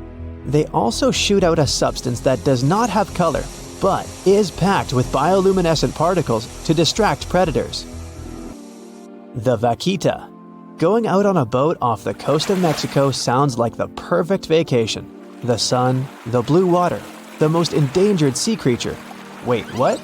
The vaquita isn't dangerous, but don't expect it to stick around to say hello or sign any autographs. It's incredibly shy. This little cow, that's what it means in Spanish, is one tiny sea mammal. With those black markings around its eyes, it looks more like a sea panda to me. Seeing one should make you feel very special. They're on the brink of extinction, mostly because they got caught by accident in fishing nets. It's estimated that there's only 10 left in the wild. The blue dragon. This little creature looks like something out of a kid's fantasy movie. It's called the blue glaucus, casually referred to as the blue dragon or blue angel. It can be found in many places, the Atlantic, Pacific, and Indian Oceans. It's kind of a mollusk and it only grows to be about an inch long. What you think is the back is actually the mollusk's bright underbelly. It regularly floats on its back so that its blue colors help it camouflage with the water's waves. The blue dragon isn't just pretty, it's also smart. It usually feasts on Portuguese man-o'-wars, also known as Physalia physalis. The blue dragon stores their stinging cells for later use, in essence, stealing their defensive mechanisms. When the blue dragon is threatened, it releases those stinging cells it stored, directing them at an enemy to sting them with more power than the Portuguese man-o'-war would have been capable of. As they can store a huge amount of stinging cells, they can be a threat to humans. So, if you find one, don't pick it up. It's best to admire it from a distance. The barrel-eye fish. If you ever wanted to have Superman's X-ray vision, looking at the barrel-eye fish will make you feel like you gained that superpower at some point in your life without even realizing it. The barrel eye has a transparent head, so you can see how their eyes and brain look inside. This magnificent creature lives in the deep sea. This is the lowest level of the ocean, where strange creatures roam in near-freezing temperatures and constant darkness. They're exposed to water's pressure that's almost 1,000 times that of the surface. If the idea of the deep sea sends a shiver down your spine, stay tuned to learn about another of its creatures later on. The barrel-eye fish can be found in the Atlantic, Pacific, and Indian Oceans. You might be wondering, why oh why would a fish have a see-through head? And that would be a fair question. Since the species was discovered in 1939, it was believed that the fish's eyes were set to see straight ahead and couldn't move. So it was assumed that they had tunnel vision. Scientists Bruce Robinson and Kim Reisenbichler from the Monterey Bay Aquarium Research Institute recently discovered that the fish can move its eyes vertically to see through the top of its translucent head, thus noticing if there are predators or prey nearby. The transparent head also allows more light to enter so they can detect prey better. It's believed that the barrel-eye fish eats jellyfish and small fish species. If you dive in the ocean at night, you might be lucky enough to see how orange ball corallomorph blooms in the dark. But make sure to be quick because as soon as you turn on your flashlight to take a good look, it will retract its tubes back into itself. The megalodon. The whale shark isn't the biggest shark known to humans. If the entire shark species were a kingdom, the prehistoric megalodon would be the ruler of the sea. Megalodon roamed the ocean a long time ago. About 15.9 to 2.6 million years back between the early Miocene and late Pliocene eras. While they've long been extinct, people are still amazed to learn about these gigantic sea beasts. Megalodon could reach anywhere between 45 feet to 60 feet in length with jaws more than 6 feet wide. A fossil of a tooth that once belonged to a megalodon measured at 7 inches. Needless to say, I'm pretty stoked that these guys have long been extinct. But there's still some adventurers out there hoping to meet this monster one day. The Dumbo octopus. This adorable creature, or creepy creature, or however you want to see it, is officially called Grimpoteuthis. More casually, it's referred to as the Dumbo octopus, named after the Disney character. Though Dumbo, the elephant, not the octopus, was teased for his big ears, it's highly unlikely that this adorable octopus gets teased by its water neighbors. They are the deepest living octopuses, living in the deep sea, and you know how scary that place is. They're only about 8 inches tall and spend their days hovering just above the seafloor eating snails, worms, and other food they find in the current or near ocean vents. There are nearly 17 species of Dumbo octopus, and they all have differences in height, color, and body parts. If you can't get enough strange animals, you'll be glad to learn that the deep sea has barely been explored by humans. So, keep an eye out. There are bound to be more fascinating animals discovered in the deep in the future. The sea angel. These creatures might look and sound pretty cute, but their diet is far from sunshine and lollipops. Their favorite food are sea butterflies. They lay mucus traps for them and wait in ambush. The squat anemone shrimp. This shrimp is tiny, only 0.5 inches. It's also known as a dancer shrimp because of its peculiar behavior. When agitated, it raises its bottom above its head and does a little dance. Divers also say it readily jumps on their hands and cleans them. The coconut crab. This guy may look pretty creepy, especially when the sun goes down. Mature coconut crabs are around 3 feet in length. Their preferred foods are coconuts, but they can also hunt down lizards and even large birds. The slender snipe eel. Slender snipe eel is a slim and long creature that's still a mystery for marine scientists. It's 4 feet long and it has at least 750 bones in its spine, which is much more than any other animal in the world. The sea pen. Sea pen is 7 feet long and it has a lot of varieties, but most of them look indeed like a pen or a quill. The similarity is even more striking when the animal has a water-filled bulb that anchors it to the floor. The Persian carpet flatworm. This creature looks indeed like a carpet, despite being very small by comparison. It's only 4 inches long, able to become both male and female. It doesn't really mate with other flatworms. Rather, it fights them for the right to bear posterity. The flamingo-tongued sea snails. Tourists love these extraordinary snails for their pretty colors, thinking it's a shell, but in fact, the shell is quite dull and hidden underneath colorful soft tissues. They eat softer, toxic parts of corals and store their toxins to protect themselves. Think you know what lurks in the depths of the ocean? While nearly 95% of our oceans haven't been explored yet, it's hard not to let your imagination run wild. But thanks to brave explorers, deep-sea cameras, and awesome archaeologists, we do know about some pretty incredible sea creatures living in our waters today, and millions of years ago. From the 9-foot spider crab to the 60-foot prehistoric megalodon, these sea dwellers come in all shapes and sizes. But let's focus on sea creatures famous for their huge size. Can you guess which living species of whale is the largest? Well, it's not the orca, but that's a good guess. The orca is a toothed whale that can grow to anywhere from 23 feet to 32 feet, which is slightly smaller than a school bus. How about the narwhal? Nope, they're not the biggest either. These unicorns of the sea live mainly in Arctic waters and only grow 13 feet to 20 feet in length, and that's including their 9-foot tusk. Tired of guessing? Okay, I give in. The largest whale that still exists today is the blue whale. At a jaw-dropping 82 feet to 105 feet, the blue whale is not only the biggest whale we know of, but is currently the largest animal to have ever lived on Earth. Seriously. These animals are bigger than a T-Rex, and even the prehistoric megalodon. If you were to put a blue whale next to a school bus, it would look like it could swallow it. Think about that. According to National Geographic, a blue whale's tongue can weigh the same as an elephant. And their hearts can weigh as much as a car. That doesn't even sound possible. It's no wonder these giants need to eat about 4 tons of krill every day. While there aren't too many animals living today that can compete with the blue whale's epic proportions, there is an entirely different species that is a good contender, and it's not quite what you would expect. It's a jellyfish. No, I'm not talking about the little jellyfish that wash up on the shore and ruin a perfectly good day at the beach. I'm referring to the lion's mane jellyfish, the biggest jellyfish around. This invertebrate can grow up to 120 feet long. They also come in different gorgeous colors like red, purple, or even shades of orange.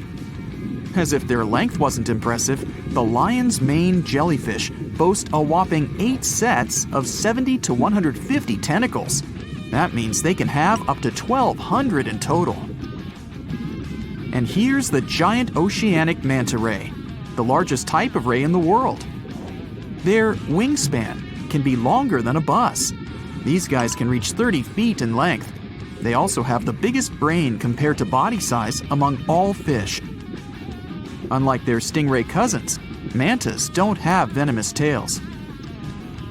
And while the lion's mane jellyfish and the blue whale are yet to be beaten for the longest sea creature, there is one marine creature that can grow even larger in length. The Portuguese Physalia physalis, tentacles and all, can reach a length of 165 feet long, and that's according to mentalfloss.com. While this thing may look a lot like a jellyfish, it's actually known as a siphonophore, and there are hundreds and sometimes thousands of them that are genetically identical. Their long tentacles help the organism catch prey, and its sting is fatal to most animals, even humans in some cases. What's even creepier is that if one of the tentacles comes off the organism for whatever reason, it can float around the water for days before decomposing. Even if it's detached, this tentacle can still sting you. But don't go running out of the ocean just yet.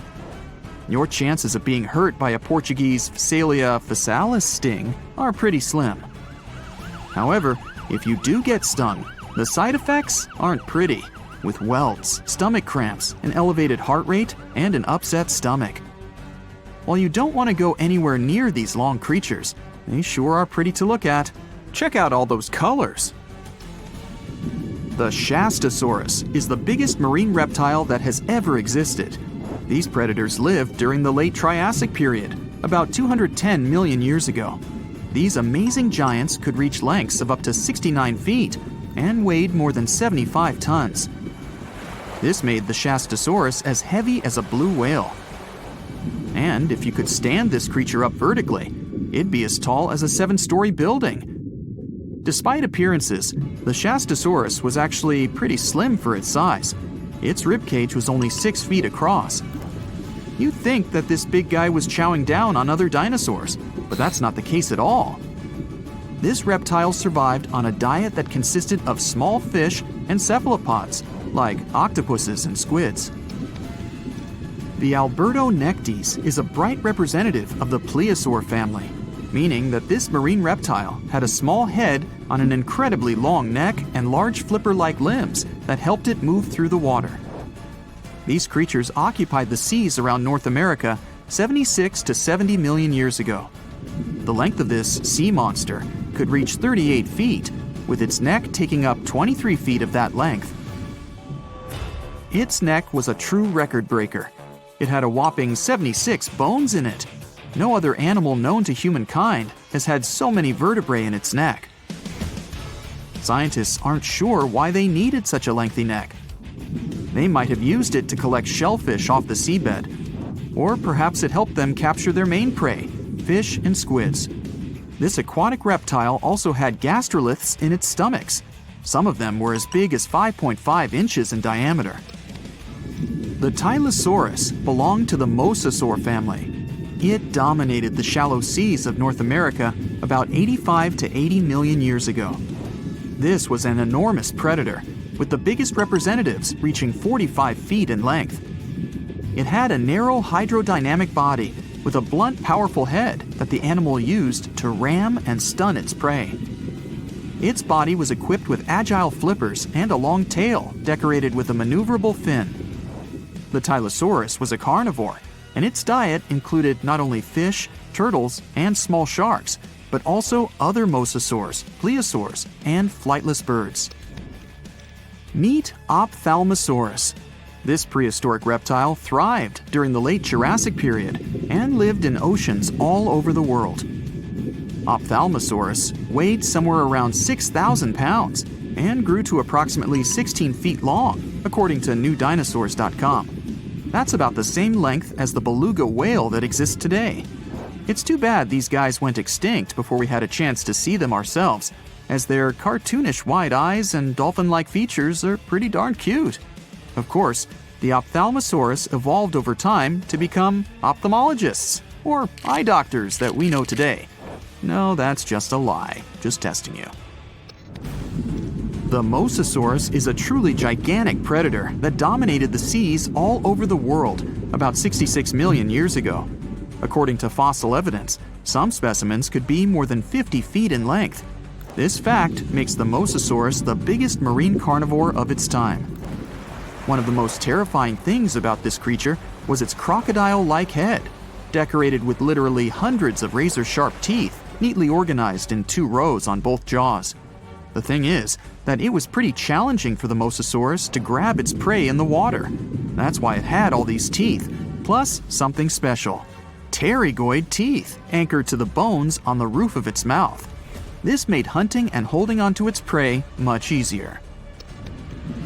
The Styxosaurus belonged to the plesiosaur family and lived during the late Cretaceous period, around 85 to 70 million years ago.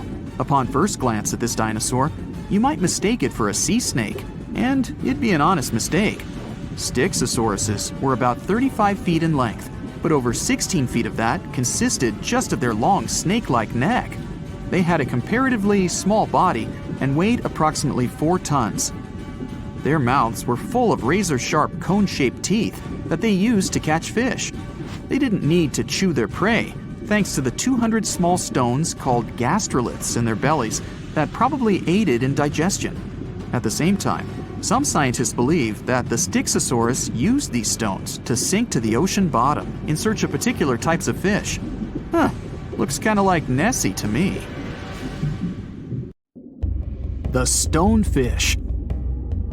Stonefish aren't going to win any beauty contests, unless the pageant is for best rock look-alike. Their tiny unreflective eyes and rough skin blend in perfectly with their environment. A large head, an even bigger mouth, and a home full of, it's rocks. And just because you're on the beach doesn't mean you're safe. Stonefish can survive for 24 hours out of the water. Stepping on one or even handling one won't be that fun. Their dorsal fin spines have extremely strong venom. It shoots out when they get stepped on, and it can lead to paralysis or even heart failure. You'll need help fast. No wonder they're one of the most dangerous creatures in the water, or anywhere. Be careful when scrambling around rocky areas. They love to play hide and seek. The deep-sea dragonfish. If there were a prize for the most hideous fish in the ocean, the deep-sea dragonfish would win. With slimy, scaleless skin, massive teeth, and a face only a mother could love, this bad boy of the sea is nothing to mess with. It likes to swim between 700 feet and 6,000 feet below the surface of the ocean, where the waters are the darkest and coldest. Along with some other creatures on this list, the deep-sea dragonfish relies on its bioluminescent body parts to catch prey. It also uses its hanging appendage, which boasts a little red light on the end, coming out from its lower jaw. Many fish mistake this little light for prey, luring them right into the jaws of the deep-sea dragonfish. Very clever dragonfish. Very clever indeed. The fangtooth. The Mariana Trench is an underwater trench with a depth of 35,000 feet, nearly 7 miles below the ocean surface. Let that sink in. While scientists know the Mariana Trench exists, it's one of the least explored places on Earth. It's also the deepest area of Earth's oceans. And although many creatures down there probably haven't even been seen by humans yet, scientists have had the creepy pleasure of getting to know the fangtooth. The fangtooth fish shamelessly lives up to its name. Just look at that thing. The fangtooth is carnivorous and feeds on just about anything it can find that gets caught in its sharp-toothed mouth. These fish rely on their contact chemoreception to find prey. In other words, they can sense chemical residue that comes off of other living organisms in the deep sea. This is because they don't have any light-producing cells on their bodies, unlike many other deep-sea fish. On top of all that, it's pretty dark down there, so whatever crosses their path, they chomp on. While these guys look pretty scary, they're not a threat to humans. They only grow about 7 inches long. Even so, I wouldn't want to run into one of these things during a relaxing swim in the ocean. The Dunkleosteus. Strangely enough, this prehistoric fish, known as the T-Rex of the seas, had no teeth. Those were replaced with bony plates that allowed it to have the strongest bite among other monsters of its size. The goblin shark. If you thought the movies about sharks were scary, this next deep-sea creature will make you swear off going for dips in the ocean forever. However, it lives 3,000 feet underwater, so you'll never likely see it face to face. The goblin shark looks like a cross between a shark and a creature from your worst nightmare.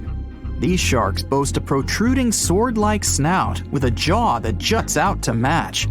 Unlike other sharks that have more of a gray hue, this creepy thing looks not so pretty and pink.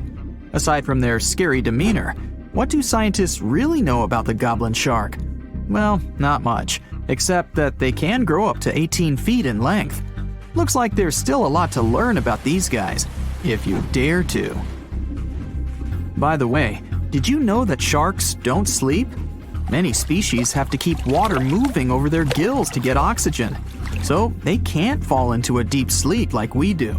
That's why they stay half awake during rest. Typically, sharks don't even close their eyes. The cookie cutter shark.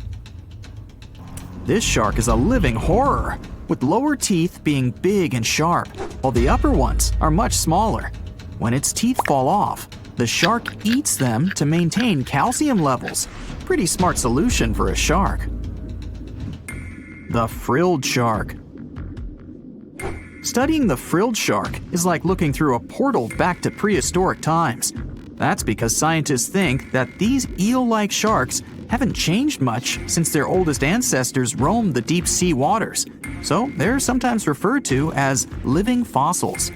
These sharks' mouths are filled with a terrifying 25 rows of backward-facing sharp teeth, 300 in total. They're designed to grasp prey and hold them tight so they can't get away, according to early studies of the shark conducted in 1884 and published in the Bulletin of the Essex Institute. Luckily for swimmers, the frilled sharks live between 390 feet and 4,200 feet below the ocean's surface, so they'll probably never run into them. Probably. This is probably the worst nightmare of any dentist. The northern stargazer.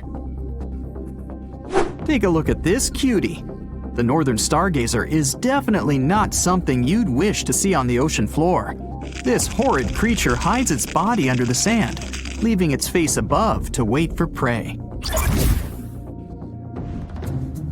The tasseled wobbegong. Here's another carpet shark on our list. It lies low on the bottom of the sea and patiently waits for its prey to come by. The Australian ghost shark. The Australian ghost shark isn't really even a shark, but a very bony fish. It's also a living fossil. It hasn't changed within the last 400 million years. Believe it or not, sharks and humans have a common ancestor that lived around 440 million years ago. Even though we both evolved in our own way, there are still some signs of that connection. For example, the genome of an elephant shark is very similar to humans. The Leopleurodon. This list of terrifying creatures would be incomplete without mentioning the terrifying and prehistoric Leopleurodon. This carnivorous marine reptile existed during the Colovian stage of the Middle Jurassic-era and ruled the waters at 9 feet in length. Scientists believe Leopleurodon thrived in this deep-sea trench because of its ability to swim long distances and its 4 paddle-like limbs. While they probably weren't able to propel themselves toward prey like other animals of the area, they did manage to accelerate and attack very ruthlessly and efficiently. Additionally, they relied on their long snouts to smell prey, which leads scientists to believe they didn't rely on sight for hunting. This means they could have thrived in the dark Mariana Trench. Around 150 million years ago, Leopleurodon became extinct due to competition for prey against other thriving marine reptiles. And I think I speak for all of us when I say, thank goodness for that.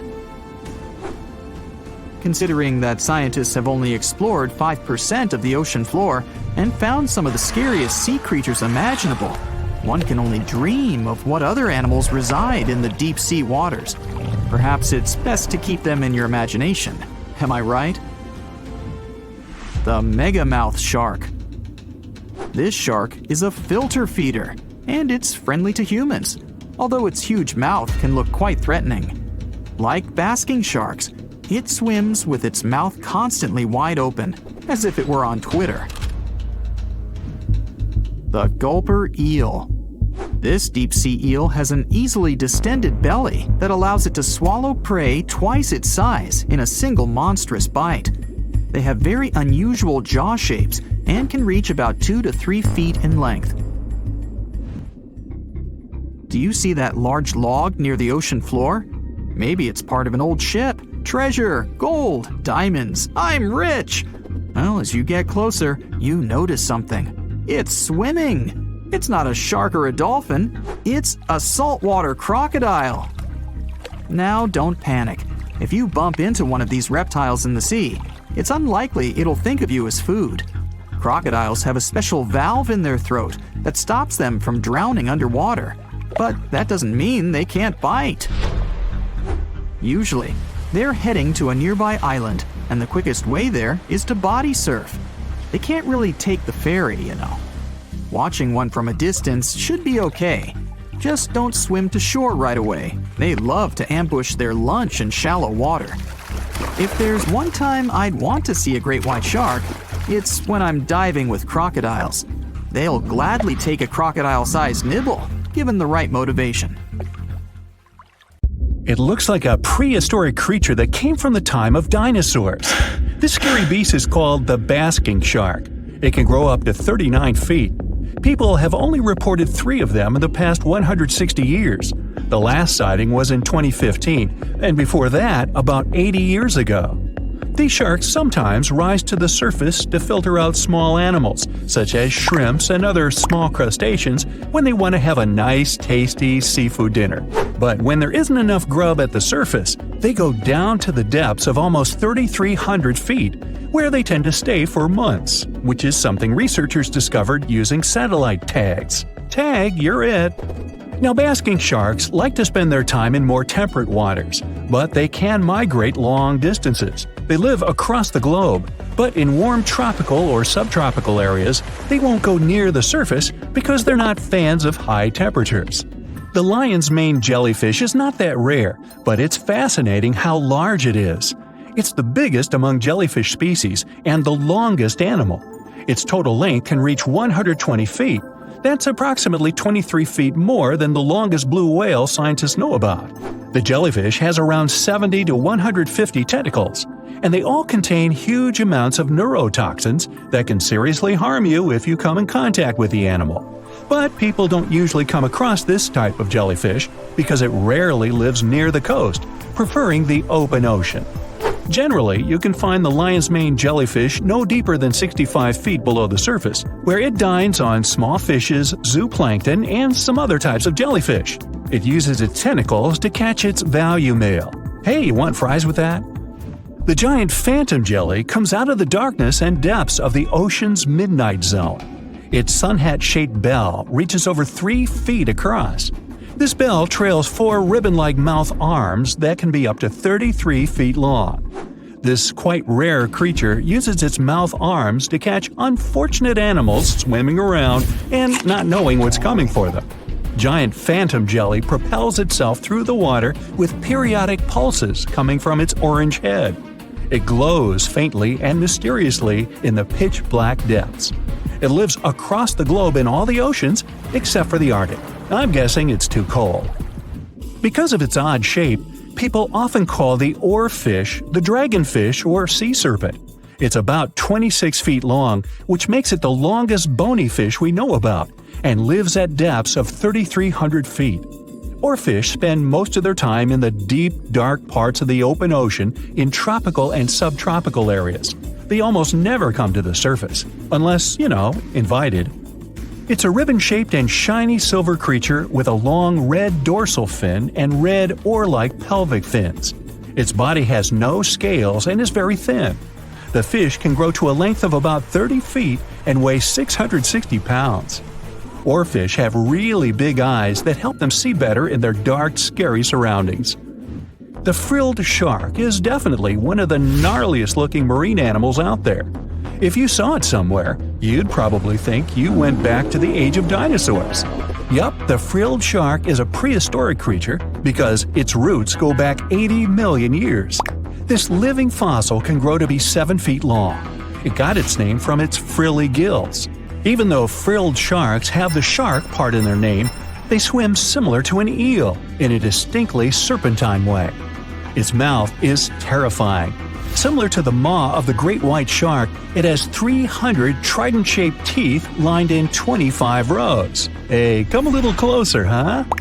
Researchers discovered this creature in the 19th century, but people rarely see it, and no wonder. It usually lives at depths of between 390 and 4,200 feet. Most of the time, the frilled shark feeds on squid, swallowing them whole. Its long jaws allowed the frilled shark to gape extra wide and swallow animals half as long as its entire body. Goblin sharks are very rare. Researchers have spotted fewer than 50 of them in more than 120 years. But maybe that's for the best, since we're talking about a pretty scary fella with a narrow snout and sharp teeth. It's also capable of thrusting its entire jaw outward when it wants to catch something. Sounds familiar. As it's lurking through the dark depths of the ocean, a goblin shark sees a small squid that looks quite yummy. The dangerous animal inches toward the squid. When the poor creature notices the predator, it tries to dart away, but it's too late. The shark has already thrust its jaw the whole 3 inches out of its mouth. This jaw is connected to the flaps of skin the shark can unfold.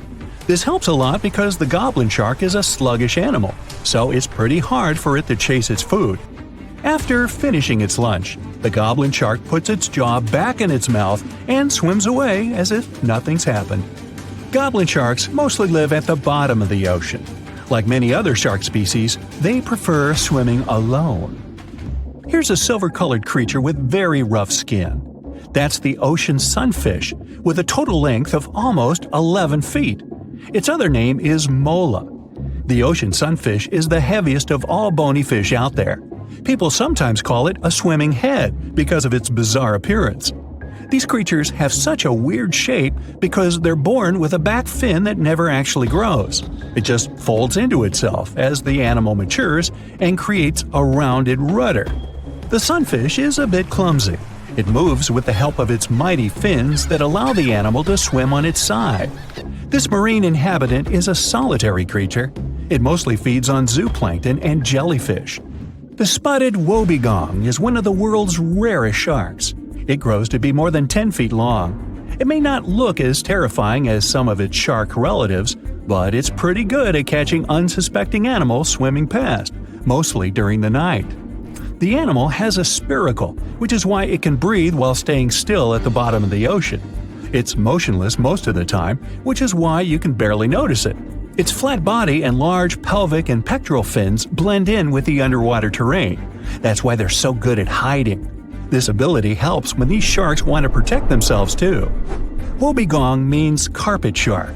They usually live close to the ocean floor in coral reefs, on sandy bottoms, and under piers. People have even spotted the shark in the water that is barely deep enough to cover its flattened body. Now, blobfish lack teeth and bones, so they can't actively hunt. Since they don't have much muscle mass, they can barely move around. Hey, I had a roommate like that once. They get their energy from animals they scoop up from the seafloor. They also know how to conserve this energy. That's how it usually goes with deep-sea creatures. They don't have as much food as those animals that swim closer to the surface.